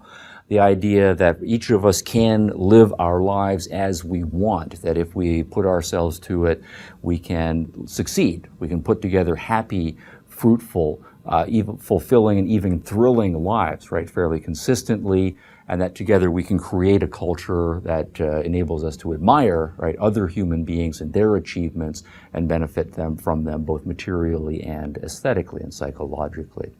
Now, Rand also will make a historical point. Rand was a history major in college and a philosophy minor. And her point would be that to the extent that you look historically, the cultures that have cultivated this entrepreneurial, optimistic, romantic philosophy, and there have been very few of them in human history, those have been the most successful cultures in all of human history. And to the extent that you look at cultures that don't embrace the entrepreneurialism, embrace irrationality, embrace various kinds of dependence and conformity and irrationality of various sorts and pessimism and so forth. Those are the societies that create the Dark Ages. Those are the societies that create these very primitive tribalisms with high violence and mortality rates. These are the societies that create the dictatorial authoritarianisms in which millions and tens of millions of people live miserable lives or are exterminated in many cases by their own governments. All right, we turn more formally to objectivism and education. Right? Rand sees education, particularly formal education, as a preparation for life. Obviously, the child is alive and living life right from day one, but what we try to do in formal systems is stylize and emphasize certain things that we see as crucial, right, and essential for adult, right, functionality. And the important philosophical points that Rand will say any healthy education system will instill are a reality, right, orientation in. That's her metaphysical point about the primacy of existence. We live in the real world. We need to keep focused on the real world, not give ourselves up to fantasy, right? There's a place for fantasy, right, and so forth, but a ruthless reality orientation is important. The development of the child's rational capacity, right, as the human being's fundamental tool for surviving and flourishing in the world. A sense for the child's independence, right, that each of us is a human being, and so we do share certain capacities and so forth, but each of us is unique in our goals, in our talents, in our aspirations. And so the individual definition, right, of what our lives are going to be about is an important part of the educational process. Respect for other people's individuality and their rights to live their lives on their own terms is going to be a fundamental part of any healthy educational system as well as giving the students the skills, right, the knowledge and the habits that are going to enable that person to live independently, to be productive, and to have the emotional resilience to be able to take life's up and downs, but also to put the person in a position really to live a flourishing and happy life. Quote, "If in any 2 years of adult life men could learn as much as an infant learns in his first 2 years, they would have the capacity of a genius. An infant's tasks and achievements are not equaled by most men in the rest of their lives." Unquote. Quote, "The only purpose of education is to teach a student how to live his life by developing his mind and equipping him to deal with reality. The training he needs is theoretical, that is, conceptual. He has to be taught to think, to understand, to integrate, to prove. He has to be taught the essentials of the knowledge discovered in the past, and he has to be equipped to acquire further knowledge by his own effort." Unquote. One strong indication of Rand's view of the proper view of education appears in one of her novels in fictional form. The novel is The Fountainhead, published in 1943, and it was the novel that first catapulted Rand to national prominence as a fiction writer. In chapter 1 of that novel, the young man who is the hero of the novel, the protagonist of the novel, is named Howard Rourke, and he has just been expelled from school. He was an aspiring architect. He'd gone off to an architectural institute, and for various reasons he was expelled from school. And in the course of a meeting that he's having with the dean of the school, the dean has explained why the school expelled him and the terms under which the school might consider taking Rourke back as a student. Rand puts in Rourke's mouth words that indicate the proper approach to education for her system. Quote, "I came here to learn about building. When I was given a project, its only value to me was to learn to solve it as I would solve a real one in the future, unquote. Right, so Rand's point here is that the professors, right, were functioning, many of them anyway, in an authoritarian fashion. They had their idea about what it was to be an architect, and they were trying to mold Rourke to be the architect according to their vision. So they would give him the assignment, they would give him the design specifications, and he was then, as all the other students were, expected to work only within the confines of what it was to be an architect according to those professors. And so what we then have is a top-down, right, more authoritarian, right, form of architecture. Any student who wants to work outside of that box, wants to do his or her things his own way, then is seen as an inappropriate student and is expelled. And Rand's point here is, putting it in the words of mouth, in Rourke's mouth rather, that he has his own ideas, right, about what his life is going to be about, right? It's up to him to come up with his ideas, what his designs, right, are going to be, and the job of the professors, right, is to be in an assisting role, to help Rourke become the kind of architect that he wants to be, not have Rourke become the kind of architect his professors, right, think that he wants to be. So it's the independence of judgment, the creativity, right, that is possible, right, to each of us, and the social relationships being mutually assisting for each of us finding our own creative, productive, and happy ways to get ahead in the world. Now, in this context, writing in the middle part of the 20th century, Rand surveys the formal education system of the United States right at that time, and she's not very impressed. She has harsh things to say about too broad approaches to education that are dueling, so to speak, in contemporary education at that time.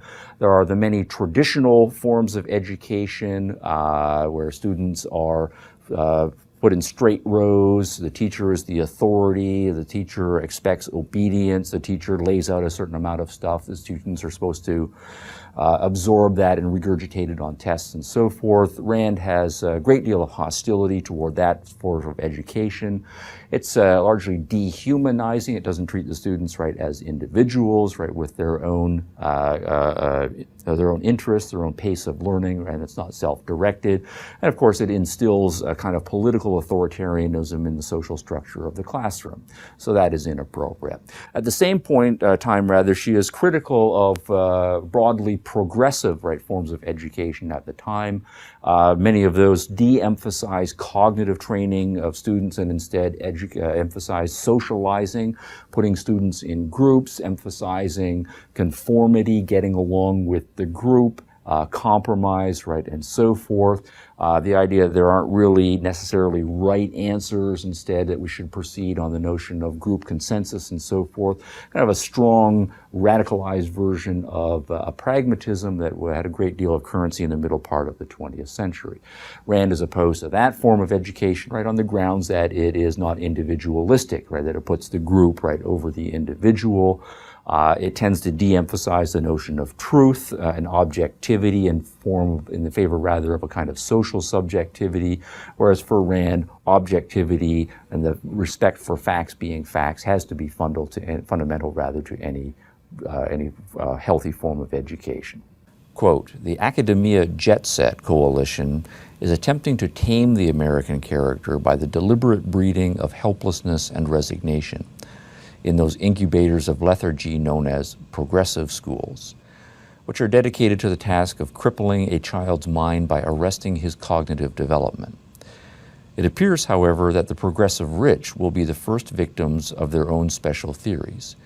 It is the children of the well-to-do who emerge from expensive nursery schools and colleges as hippies and destroy the remnants of their paralyzed brains by means of drugs," unquote. Now, Rand was dissatisfied with the prevailing philosophies and models of education in mid-20th century America that she saw operative, but she did see and identify explicitly one form of educational philosophy and practice, which was then very far outside the mainstream, that she thought consistent with her objectivist philosophy and which she recommended unreservedly rather. And that is the system of education founded and institutionalized by Maria Montessori. Quote, The middle class has created an antidote, which is perhaps the most hopeful movement of recent years, the spontaneous, unorganized, grassroots revival of the Montessori system of education, a system aimed at the development of a child's cognitive, that is, rational faculty.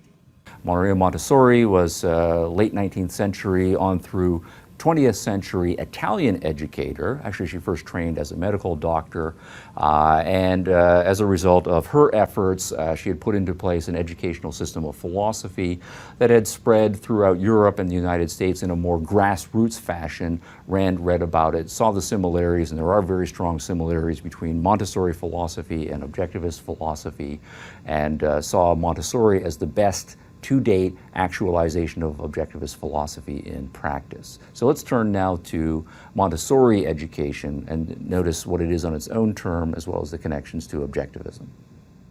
Maria Montessori is an Italian physician and educator, born educated in Rome. Very unusually for the time, the end of the 19th century. She got a degree in engineering and a degree in medicine. The medical profession in Italy was not particularly accepting of women physicians at the time. And so the first assignment that she was given was to work with, to use the terminology of the time, mentally retarded children. And so she was given a number of them to look after. And essentially those children were warehoused. They were just put in a mostly dark room, no toys, no structured activities, and just left there. So what Montessori did was started to work with him, develop some educational materials. And the thing that brought her first to national attention was in 1901, her mentally retarded students took the test that was for normal children, and her mentally retarded children passed the test. And obviously this is a striking phenomenon. Mentally retarded children, not very much at all is expected of them. And so the implication here is that more is possible, more quality of life, more education for children with developmental problems or outright disabilities. And then also a further implication that if mentally retarded children, with whatever Montessori was doing with them, can pass the state-mandated test for normal children, what would be possible to normal children if we started to adapt and use Montessori methods with normal children. So at that point, she was offered a position with being able to work in the poor area of Rome with 50 or 60 children, and she opened her very first school, the Casa de Bambini, as it came to be called. Over the course then of the next decade, she developed a strong reputation in Italy, then in Europe, until the point where she was also heard of across the ocean in the United States. And at this point, there were some fireworks because the new method of philosophical education that Montessori was developing clashed with then prevailing schools dominated by pragmatism and what came to be called as progressivism, or a more politicized version of pragmatic philosophy. At that point, the big name in American pragmatic education was John Dewey. We've discussed him in an earlier lecture. And a former student of his named William Hurd Kilpatrick, who was now a colleague, and Kilpatrick was to become one of the major progressive educators of the 20th century. In 1914, Kilpatrick wrote a very critical monograph on Montessori education, and the effect of that monograph, once it was read by the education establishment, was effectively to shut Montessori out of formal public education in the United States for most of the 20th century. So what happened in the case of Montessori, of course, was she continued to develop her school successfully in Europe and in the United States. But in the United States in particular, it was a mostly grassroots, parent-led initiative until toward the end of the 20th century, there began to be a resurgence, right, of interest in Montessori in the formal public schooling establishment as well. And by the time we now get into the 21st century, Montessori education does seem to be a major contender and here to stay. So what I want to do is talk through some of the major elements, major ingredients in Montessori education, what makes it distinctive. And my methodology here will simply be to identify the point, say a little bit about it, and then give you a quotation from Montessori herself, At the end of that discussion, what we'll want to do is wrap up the themes. I'll put them on the board. We'll go over to the whiteboard. And then I want to try to make some connections philosophically to Objectivism as a philosophical system. First point that Montessori makes is that, particularly at the turn of the 20th century, education has been largely a matter of a prior set of understandings of what education should be and taking children and fitting them into the education system. In many cases, children are seen as just simply small adults, and we have taken the adult framework and expect children to fit into the adult framework no matter what age they are. Now, earlier theorists such as John Locke and Jean-Jacques Rousseau and others had emphasized the developmental issues and the importance of recasting the education system to fit the child. And Montessori certainly takes this theme and runs strongly with it, that what we need to do is recast the education system to be child-centered, that children have their own developmental needs, they have certain capacities, and then what we need to do is understand the child as a developing human being and craft the educational system around our best scientific understanding of what children are. So here's a quotation from Montessori from a 1936 work, quote, "The adult has not understood the child or the adolescent and is therefore in continual strife with him. The remedy is not that the adult should learn something intellectually or complete a deficient culture. He must find a different starting point. In their dealings with children, adults look upon the child as something empty, right, that is to be filled through their own efforts, as something inert and helpless for which they must do everything, as something lacking an inner guide, right, and in constant need of direction. But if a child has within himself the key to his own personality, these must be delicate powers indeed, and an adult by his untimely interventions can prevent their secret realization." Unquote. So the point here is that we should not take grown adults with their expectations, values, knowledge, framework, and so forth, and impose them upon the child. Instead, we see each child as an individual, and as an individual with developmental, right, potential, right, that all we need to do is recognize what that potential is and shape what we're doing in schools and educational practices around the child's developmental needs. Now, this does require some change of the formal environment. For example, if we say that each child is a little bit different, we're not going to have one-size-fits-all classroom. If we say that children have their own developmental stages, right, then we're not, for example, going to use adult equipment and adult furniture. For example, Montessori, this is all fairly common now in the 20th century and 21st century, but Montessori was a pioneer, for example, in arguing that classrooms should be stocked with child-sized furniture, child-sized chairs, child-sized tables, desks, and so forth, that fit the child's body, but also that are able to be moved by the children themselves to suit whatever it is that they are working on. Now, there is nonetheless a strong role for parents and teachers in preparing the environment, right, in which students will do their own learning and their own developing. The adults are experts, and they do in general form know what children need in order to develop into competent adults. And so parents and teachers do need to pay some attention to the school and preparing the kinds of materials that children then will more independently be able to operate on. And so Montessori is a strong believer in a great variety of prepared materials focused on different kinds of knowledge, concepts that children need to be able to acquire, pieces of knowledge, hypotheses that children will want to be able to test and explore, skills that they will need to acquire rather, and so forth. So, for example, one kind of prepared material is called manipulatives. And Montessori was a very strong advocate of children having available to them materials that they would be able to use with their hands, that is to say, strictly manipulate. And in the act of manipulating them, there would be a built-in structure for how properly to manipulate them. So let me give you some examples. If we're interested in children learning about lengths and volumes and sizes, right, for example, one example would be a series of rods, say all painted brown, so we just take the color issue out of the equation. We're not interested in color. We want the children to attend to length, and each of the rods is of different lengths. Now, the way Montessori would do it is have a whole series of rods, say the first piece is 1 centimeter in length, and the next piece is 10 centimeters in length. And so forth in various stages. And then all of these rods would be in a little kit. The children would take all of the rods out, but then from playing around with it and manipulating the rods would then start to place the rods in order. Here's the shortest one, here's the one that's the next in size, here's the ones that next in size, right, and so forth. And then the child then is by himself learning about lengths.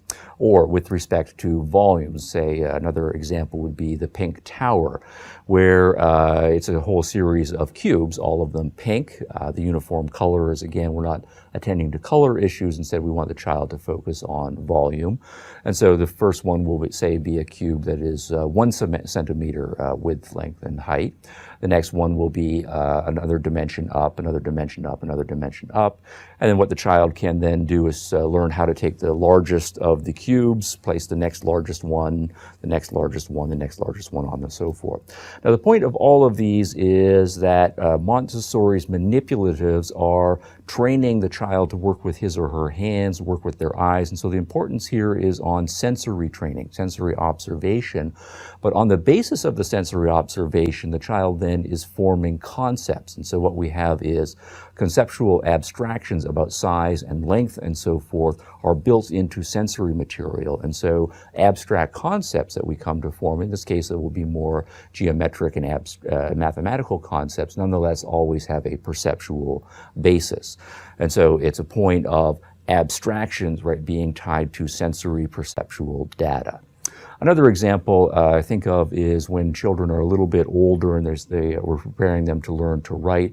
Of course, we know that manual dexterity and be able to hold, say, a small pencil is somewhat difficult. And so sometimes we might introduce by having pencils with thicker shafts and so forth. But one method that Montessori mentioned or introduced when children are learning the alphabet is to have oversized letters on sheets of paper, but the letter would be cut out of very fine sandpaper and then pasted onto a sheet of paper. And then the child will then, with his or her finger, trace out the letter. And so the child with larger macroscopic movements can get the sense of the shape of the letter. I'm doing a C here, but then there would also be a K, right, and so forth. And on the basis of that, the abstract symbols, right, that each of the letters represent is embedded, right, in a set of motor activities that are sensorily based. So again, we have abstractions tied to sensory data. Another element of the manipulatives that was unique to Montessori is the building in of assessment, or building assessment rather, right into the sensory materials. Normally, right, when we have children doing things in traditional schools, the children work on a project. That project is passed off to a teacher. The teacher marks what the student did correctly and incorrectly, and then the feedback is given back to the students. What Montessori emphasizes as much as possible is taking the teacher out of the assessment equation. So for example, if we want children to learn lengths or volumes, in the case of the pink tower or the different lengths of the rods, the materials themselves enable the child to assess whether he is doing them correctly or incorrectly. So for example, if we are taking the pink cubes, it is obvious to the child perceptually if he has tried a certain arrangement of the cubes, but then has one cube left over and it's too small to go on the cube that's at the top because that cube is already smaller. The child then is in a position using his or her own judgment to see where approximately that cube should go to deconstruct a tower and to retry it again until he can see for himself that all of the cubes rather are in a developmental order all the way up to the top. And the same thing with the rods of varying lengths, right? He can see for himself once he has tried a certain arrangement if the rods do follow the sequence from shortest to longest and so forth. So the point here is that we want to be teaching students to have their own independent judgment about what the nature of reality is and what features are and how things properly can be arranged, as opposed to being required to depend on teachers telling them whether they got things right or wrong. Now, another important point about the use of manipulatives is another theme that runs through all of Montessori education is the importance of integrating cognition, that we want students to learn certain abstract lessons. We want them to develop their perceptual capacities, their intellectual capacities, right, and so forth. That for Montessori, this is not a purely mental activity or a purely intellectual activity. Instead, cognition and movement are integrated for her. That for her, this is a common phrase that for us now, right, a century later, largely due to the influence of Montessori, that cognition is integrated with movement, right? We are mind-body integrates, and our minds work best to the extent that the things that we are learning are integrated with our bodily movements, with our practices. So I have a quotation here, quote, "One of the greatest mistakes of our day is to think of movement by itself as something apart from the higher functions. Mental development must be connected with movement and be dependent on it. It is vital that education theory and practice should become informed by this idea. Watching a child makes it obvious that the development of the mind comes about through his movements. Mind and movements are part of the same entity." All right, moving on. Another prominent feature of Montessori education is its emphasis on choice. Of course, we know that much of traditional education is a matter of students being assigned by teachers various projects and all students doing the same thing more or less at the same time, taking the same tests and being required to do things at the same way. What Montessori education does almost uniquely is have a prior environment, right, prepared environment where there are lots of activities that are open to students. And students, as they come in to begin the school day, each student individually is able to make his or her own choices about what projects he or she is going to work upon. So for Montessori, this notion of having a sense of control, right, over our own life is a very important theme to her, and this needs to be built into the education process. Here is a quotation. Quote, "These children," that is to say the children in her schools, "have free choice all day long. Life is based on choice, so they learn to make their own decisions. They must decide and choose for themselves all the time. They cannot learn through obedience to the commands of another." Now, there are 2 points here. One is certainly a point about the social structure of a classroom. Montessori is very anti-authoritarian, anti-obedience, anti-top-down social structure, and certainly this has broader social and political implications. But she's making a point here about human nature, that each of us likes to be the master of our own destiny, and this is a feature of human nature right from the beginning, right, with children. And so the point is that children are going to learn best, and they're going to realize themselves as human beings to the extent that we respect their ability to make choices.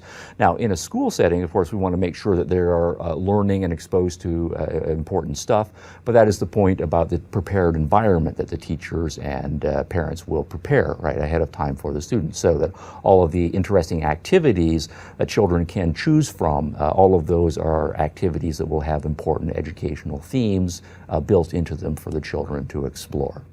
Another element of the importance of choice for Montessori is that each of us is unique as individuals. We all have our own interests, our all focuses, and we all develop at differing rates.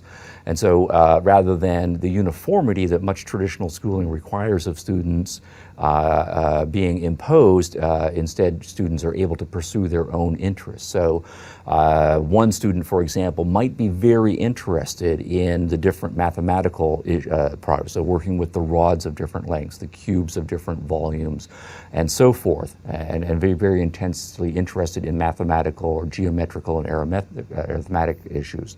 And so that student can, as much as possible, in the time available to him, work on those issues, while another student who might be very interested in reading, say reading about animals, can devote a significant amount of time to learning about biology, about animals, and developing his or her reading skills. So there's no necessity in Montessori that all students' interests be jammed into a Procrustean bed, whether the student is interested or not. So this enables us to respect the individuality, right, of students as much as possible. A related point about motivation here is that motivation obviously is not imposed on the students. Instead, the motivation to work on a given thing comes from the student. I am interested in reading a story about animals. And so Montessori's point is that students will learn more and their concentration will be more focused for longer periods of time if they are intrinsically interested, as demonstrated by the choice that they have made to pursue a given line of knowledge here as well. And what this means is that Montessori, in her system of education, frowns upon using extrinsic rewards, things like grades, right, or money rather, or even gold stars. The idea being here that what we want is for students to choose things that they are interested in and learn things because they want to learn those things. If they are learning to read because they think they're going to get a gold star, well, of course, that has some effectiveness in getting them to learn how to read, right? Or if they think they're going to get praise, then really they are learning it to get the gold star or to get the praise. And Montessori, in her judgment, thinks that students don't learn as well, and certainly they don't retain the material as well if they're not intrinsically motivated, rather if they are extrinsically motivated. Quote, "The prize and the punishment are incentives, but towards unnatural and forced effort. And therefore we certainly cannot speak of the natural development of the child in connection with them." And a different quote, quote, "The secret of success is found to lie in the right use of imagination, in awakening interest, and the stimulation of seeds already sown." So again, internal motivation, right, intrinsic rewards to learning as opposed to external motivation and rewards. All right, this is part of a broader thesis of self-direction, that the important thing in life is by the time we are adults, we need to be self-directed in all of the major areas of life, and so Montessori wants to build that right into education. And so students are going to be ideally self-directed learners with a minimal amount of adult input and direct supervision, minimal guidance and so forth. Teachers and parents, of course, do know a lot and can properly guide. We'll talk about their role a little more systematically later here.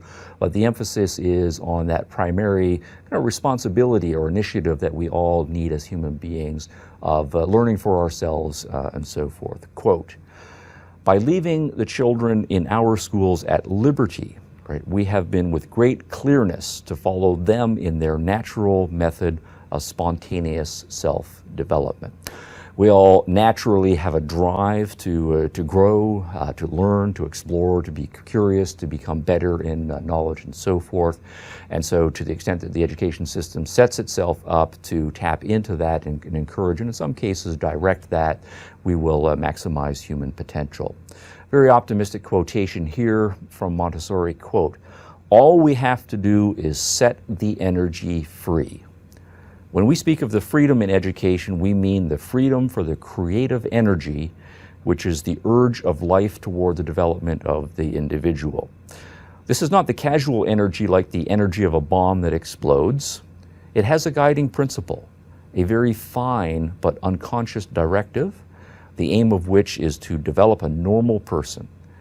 When we speak of free children, we are thinking of this energy, which must be free in order to construct these children well, unquote. A few more related points about the self-directed nature of education in the Montessori system and the individuality of the choices and the respecting the uniqueness of each individual child. One is that when a child chooses to work on a given project, the child has his or her own space within to work, and other children then are taught to respect that child's space as he or she is working on a given project, just as when those children have chosen the projects that they're going to work on, they are given a space, and the other children are taught rather to respect that particular space. So for example, if I am working with the pink cubes or the rods of different lengths or my sandpaper letters and I'm tracing them out, one example would be have my own little area rug, and each child will have his or her own rug, and I will lay my rug out at a certain place, and that will be my space, my property right, so to speak. I'll put my materials on it, and other children learn to respect my working on my space. Or if I'm working on a book, I have chosen a comfortable chair. That becomes my comfortable chair and my space while I'm doing my reading of my animal stories and so forth.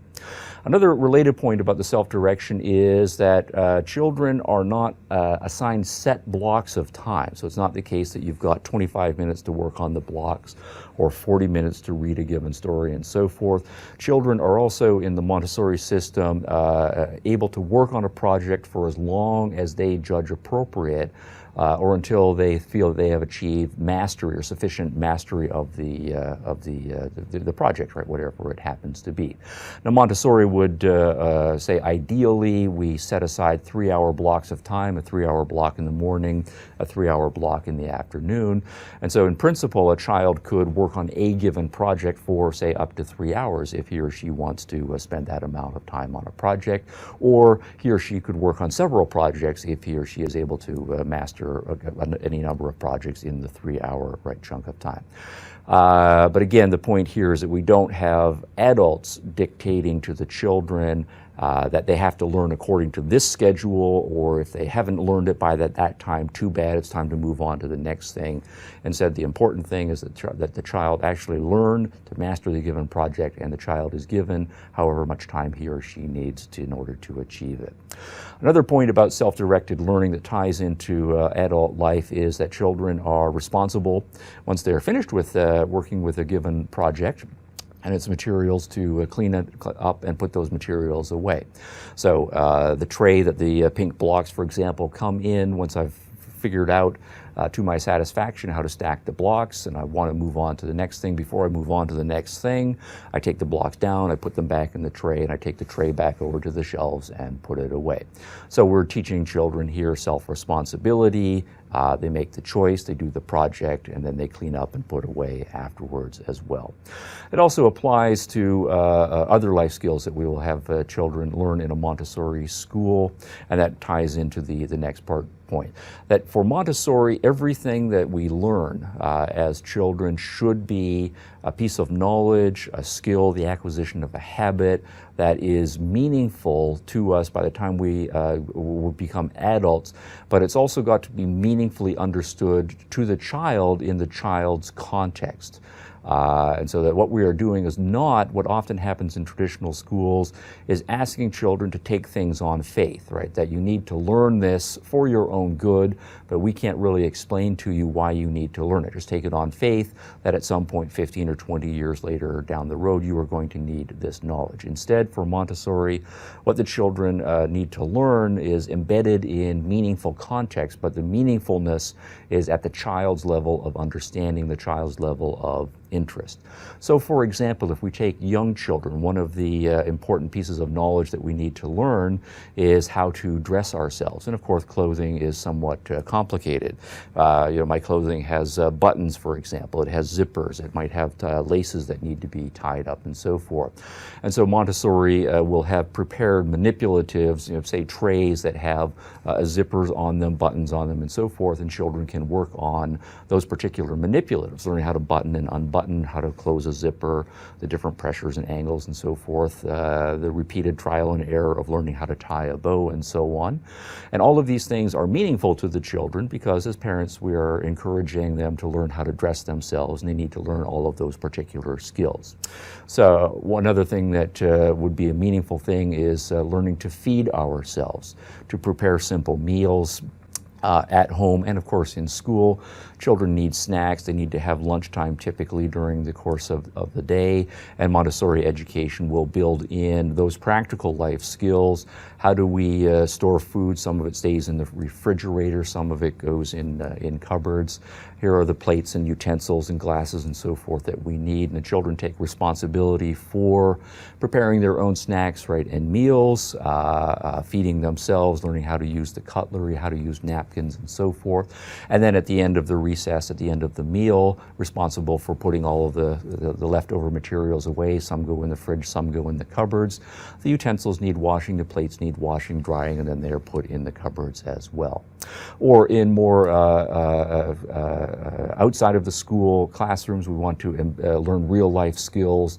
We might take children regularly on field trips to farms. Some Montessori schools will build in simplified farms or have the school actually at a working farm as well. So children learn about caring for other animals, feeding chickens, harvesting the eggs, and so forth. And again, these are all skills that are important. We learn about the food chain and other animals, caring for them, and so forth. Quotation here.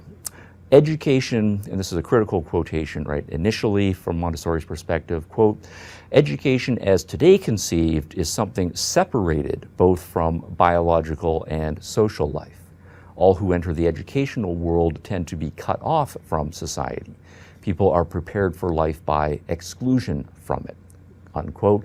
And that's a problem for Montessori. So as much as possible, Montessori wants to bring the real world into the classroom and have the real world be the classroom so that from the child's context, he or she can make those meaningful connections from the things that he or she is learning to what goes on in real life in all of its manifestations. All right, a natural question comes up about being social in a Montessori context, because so far all of the themes that we have stressed have been highly individualistic, and Montessori education is fundamentally an individualistic mode of education.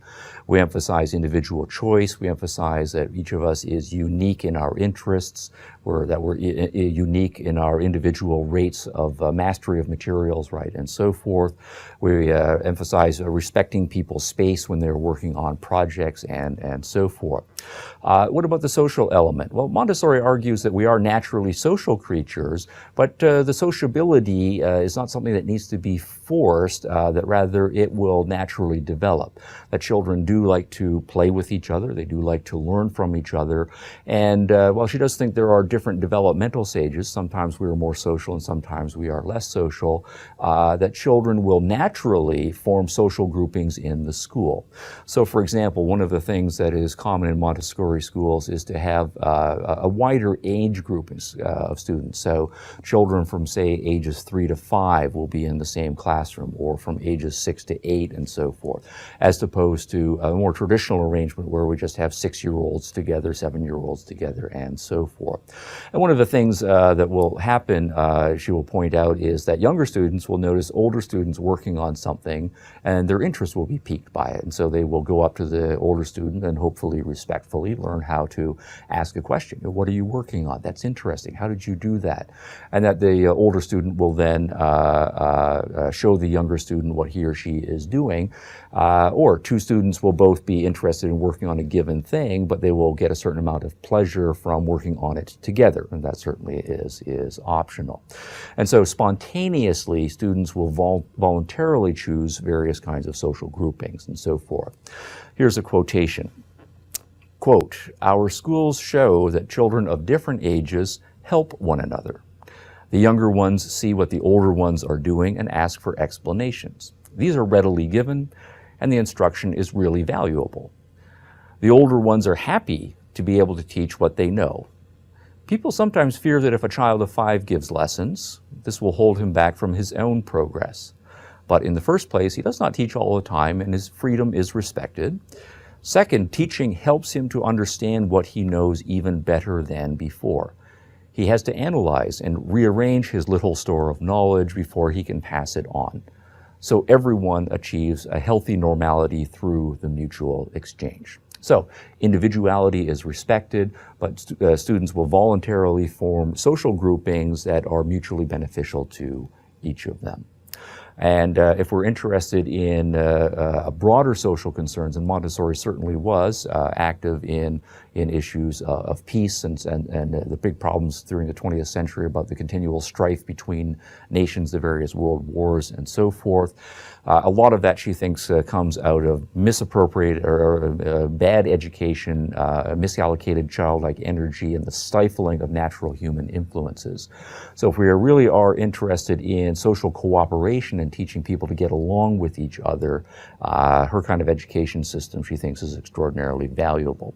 One quotation from a 1965 work, quote, "Schools can make a contribution to the cause of goodness by removing obstacles. So respecting students' freedoms rather than putting obstacles in their way to their normal natural development will enable us to develop more healthy human beings as opposed to frustrated and in some cases neurotic individuals, and that will have long-term social benefits as well. All right, we've not said a whole lot yet about teachers. We did say something about the role of teachers in preparing the initial environment and having all of the projects and manipulatives available that students are able to work upon. That point is certainly iterated and reiterated by Montessori a lot. That the most work teachers will do is the work ahead of the child actually arriving in the classroom in preparing all of the materials in a way that is going to be useful to the children once the children arrive. And one of the phrases that she uses here is obviously the children are going to have lots of freedom once they arrive, but it will be in a structured environment. And that is the slogan quotation here, quote, freedom in a structured environment, right, unquote. And a different quotation, quote, the children in our schools are free, but that does not mean there is no organization, right? Organization is in fact necessary if the children are to be free to work. So it's not just a matter of throwing children into an unstructured chaos and expecting them to sort it out. Instead, there's high structure built into all of the prepared materials, and so the students are put into a structured environment, and then they are free to explore.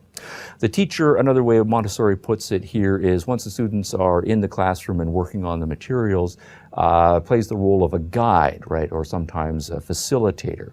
Learning is primarily a student responsibility, but we all can learn from other people. We all need advice. We all need little tips, and collaboration is very useful. And the teacher, obviously, as an adult, mature, knowledgeable person, can collaborate in limited ways, right, with the child. Quote, it is true that the child develops in his environment through activity itself, but he needs material means, guidance, and an indispensable understanding. By that she means the teacher. It is the adult who provides these necessities.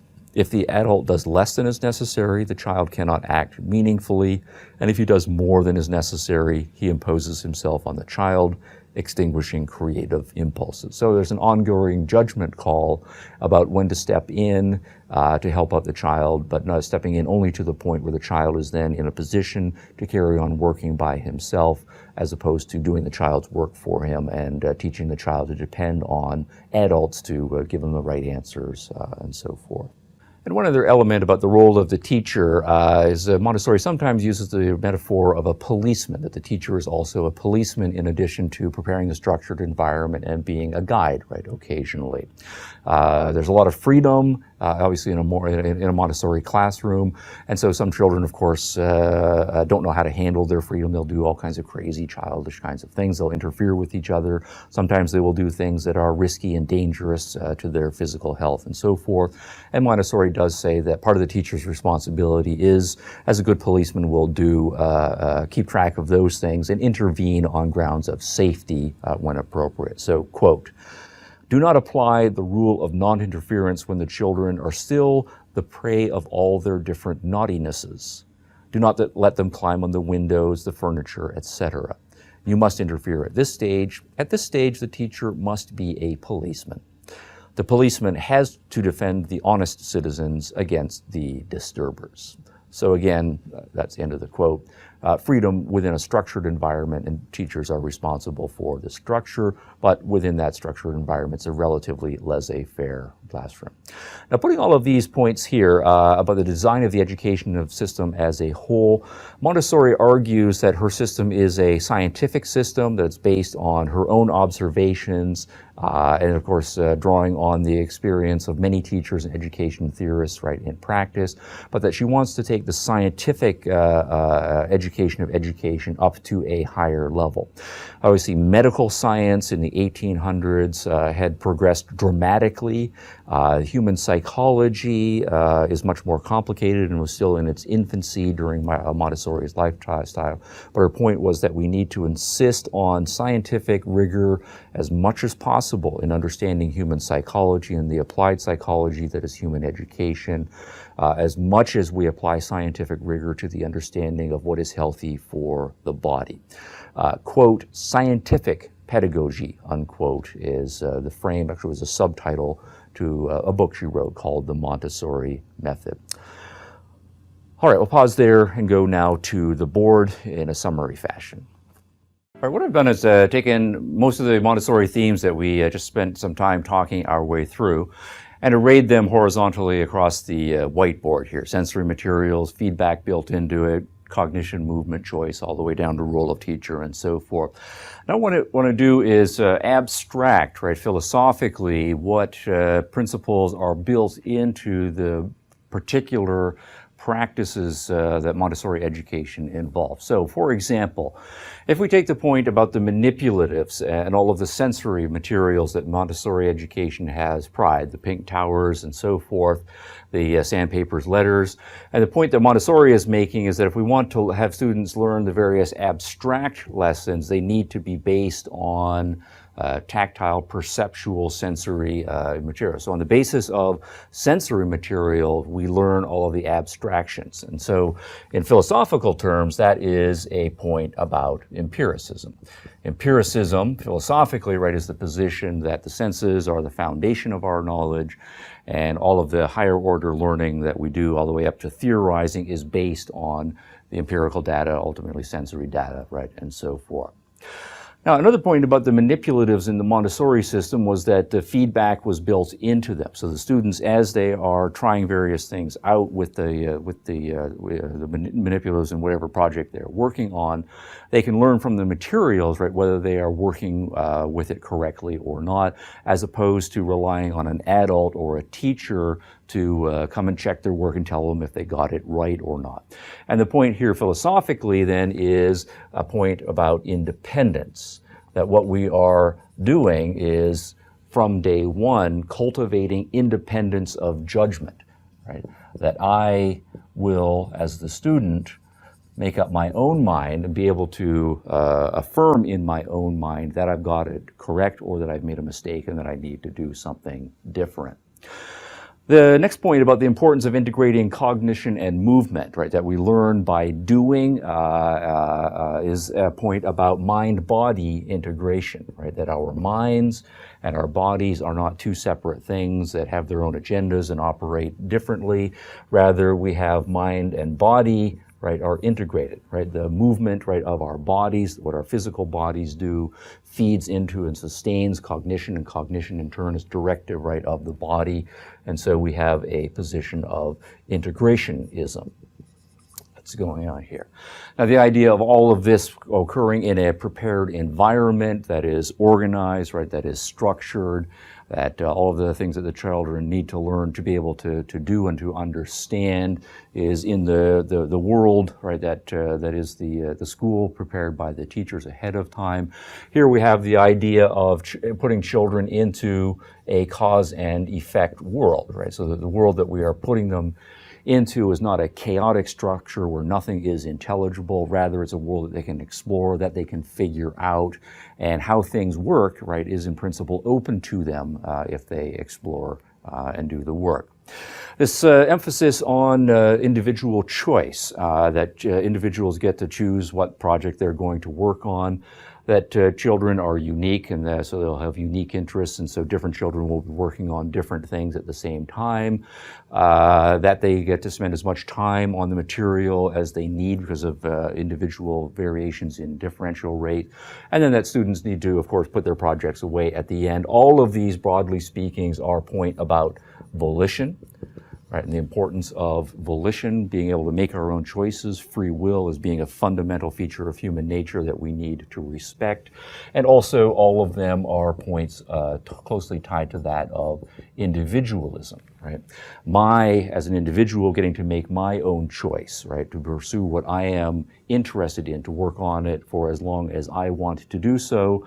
And then the self-responsibility that comes with that of once I'm finished with it, putting the materials away, the individual self-responsibility is built into it there. Moving on to the social points, Montessori makes a point of emphasizing respecting the student having his or her own workspace, that we don't interfere with the other child's workspace to disturb their concentration, right, and so forth. That is a proto-point about property rights. We learn to respect each person's space, right, what's property theirs, what's properly mine, that we only, so to speak, invade the other person's space if the person willingly lets us into it. The idea that we are going to form groups spontaneously, younger children asking older children for advice, older children taking some pride in being able to teach younger children, right, what goes on here, that all of the social interactions are on a voluntary basis, right, nobody is forced to do anything. I don't have to work in groups if I don't want to, that if I do choose to work in groups, I'm certainly free to ask people to work with me, to ask for advice and so forth, and they will voluntarily do so. And the point that Montessori insists upon is that these social groupings are not a matter of duty or obligation, but rather that they are beneficial to all of the parties who are involved in the groups, that these social transactions should be win-win, that is to say both parties are benefiting. The point that Montessori insists upon repeatedly about everything that we do in education is not knowledge for its own sake, but that it's necessary for being able to live, right, in the real world, to flourish, to be successful, and so forth. That is to say, all of the points, no matter how theoretical they get, are also going to be practical. And so what we have here is a point about theory and practice, right, being integrated. Theory, practice, integration, right? We're not just engaged in actions independent of theory, and we're not just doing theory for its own sake with no interest in practical implications. Instead, we are integrated, right, once again. The role of the teacher here, the teacher is not authoritarian, the teacher is not a proto-king or queen or dictator. Teacher is not the boss whom the students must obey. Instead, each individual student has his or her own goals, projects, right, and so forth, and the role of the teacher here is to be a guide. And so what we have here then is, again, a social win-win, right, that is based on, right, voluntary, right, interactions. Right? Teachers enjoy being teachers, and students enjoy learning from their teachers, right, and so forth. So it's mutually beneficial. And then the child rather comes to the student, or the child rather comes to the teacher to ask for advice or a little pointer if he or she gets stuck. And so that's a voluntary interaction here as well. And then this point where Montessori says, obviously there are safety issues, and sometimes kids being kids, the teacher does need to draw a line. What we're doing is, again, protecting rights in a proto-fashion, right? If I am doing something, I'm being naughty and I'm interfering with you, well, I am interfering in your space, right? Or I am not letting you do what you want to do. So I'm interfering with your liberty.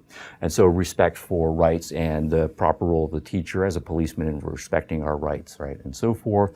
But for the most part, the teacher is respecting, right, the freedom, right, of each individual student to do what they want, and interferes minimally if there is some threat to the liberty or property rights of another student.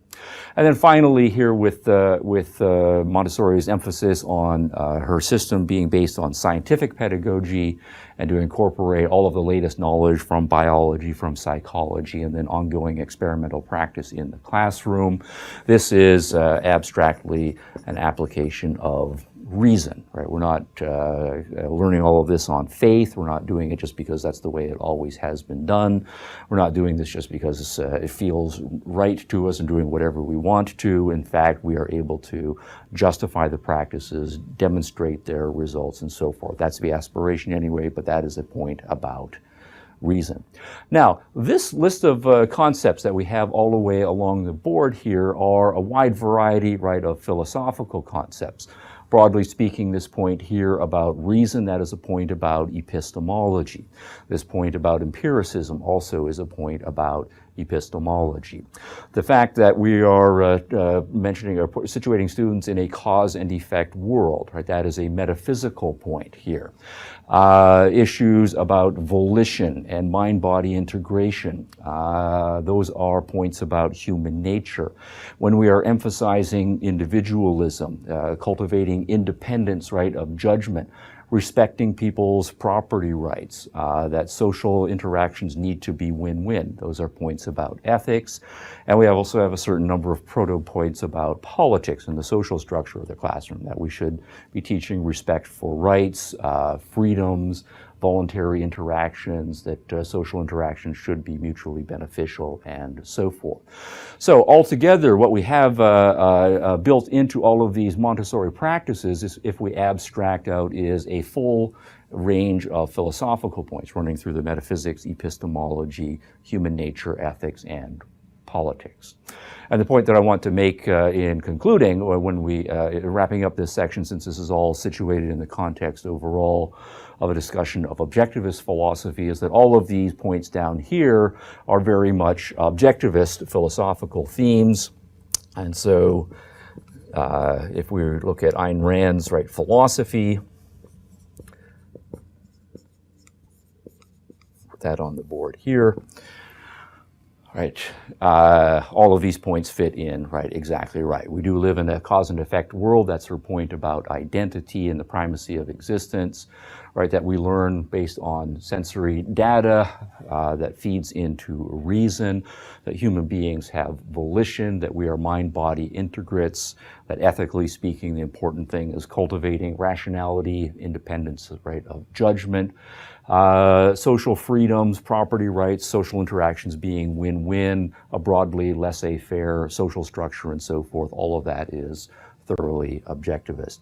And this explains why over the course of the 20th century and on into the 21st century, among people who are interested in objectivist philosophy, there's also been strong interest in Montessori education as an applied practice, and also going the other way. People who first come to Montessori education are investigating the broader philosophical framework within which Montessori education can be justified, find themselves running into objectivist philosophy on a fairly regular basis.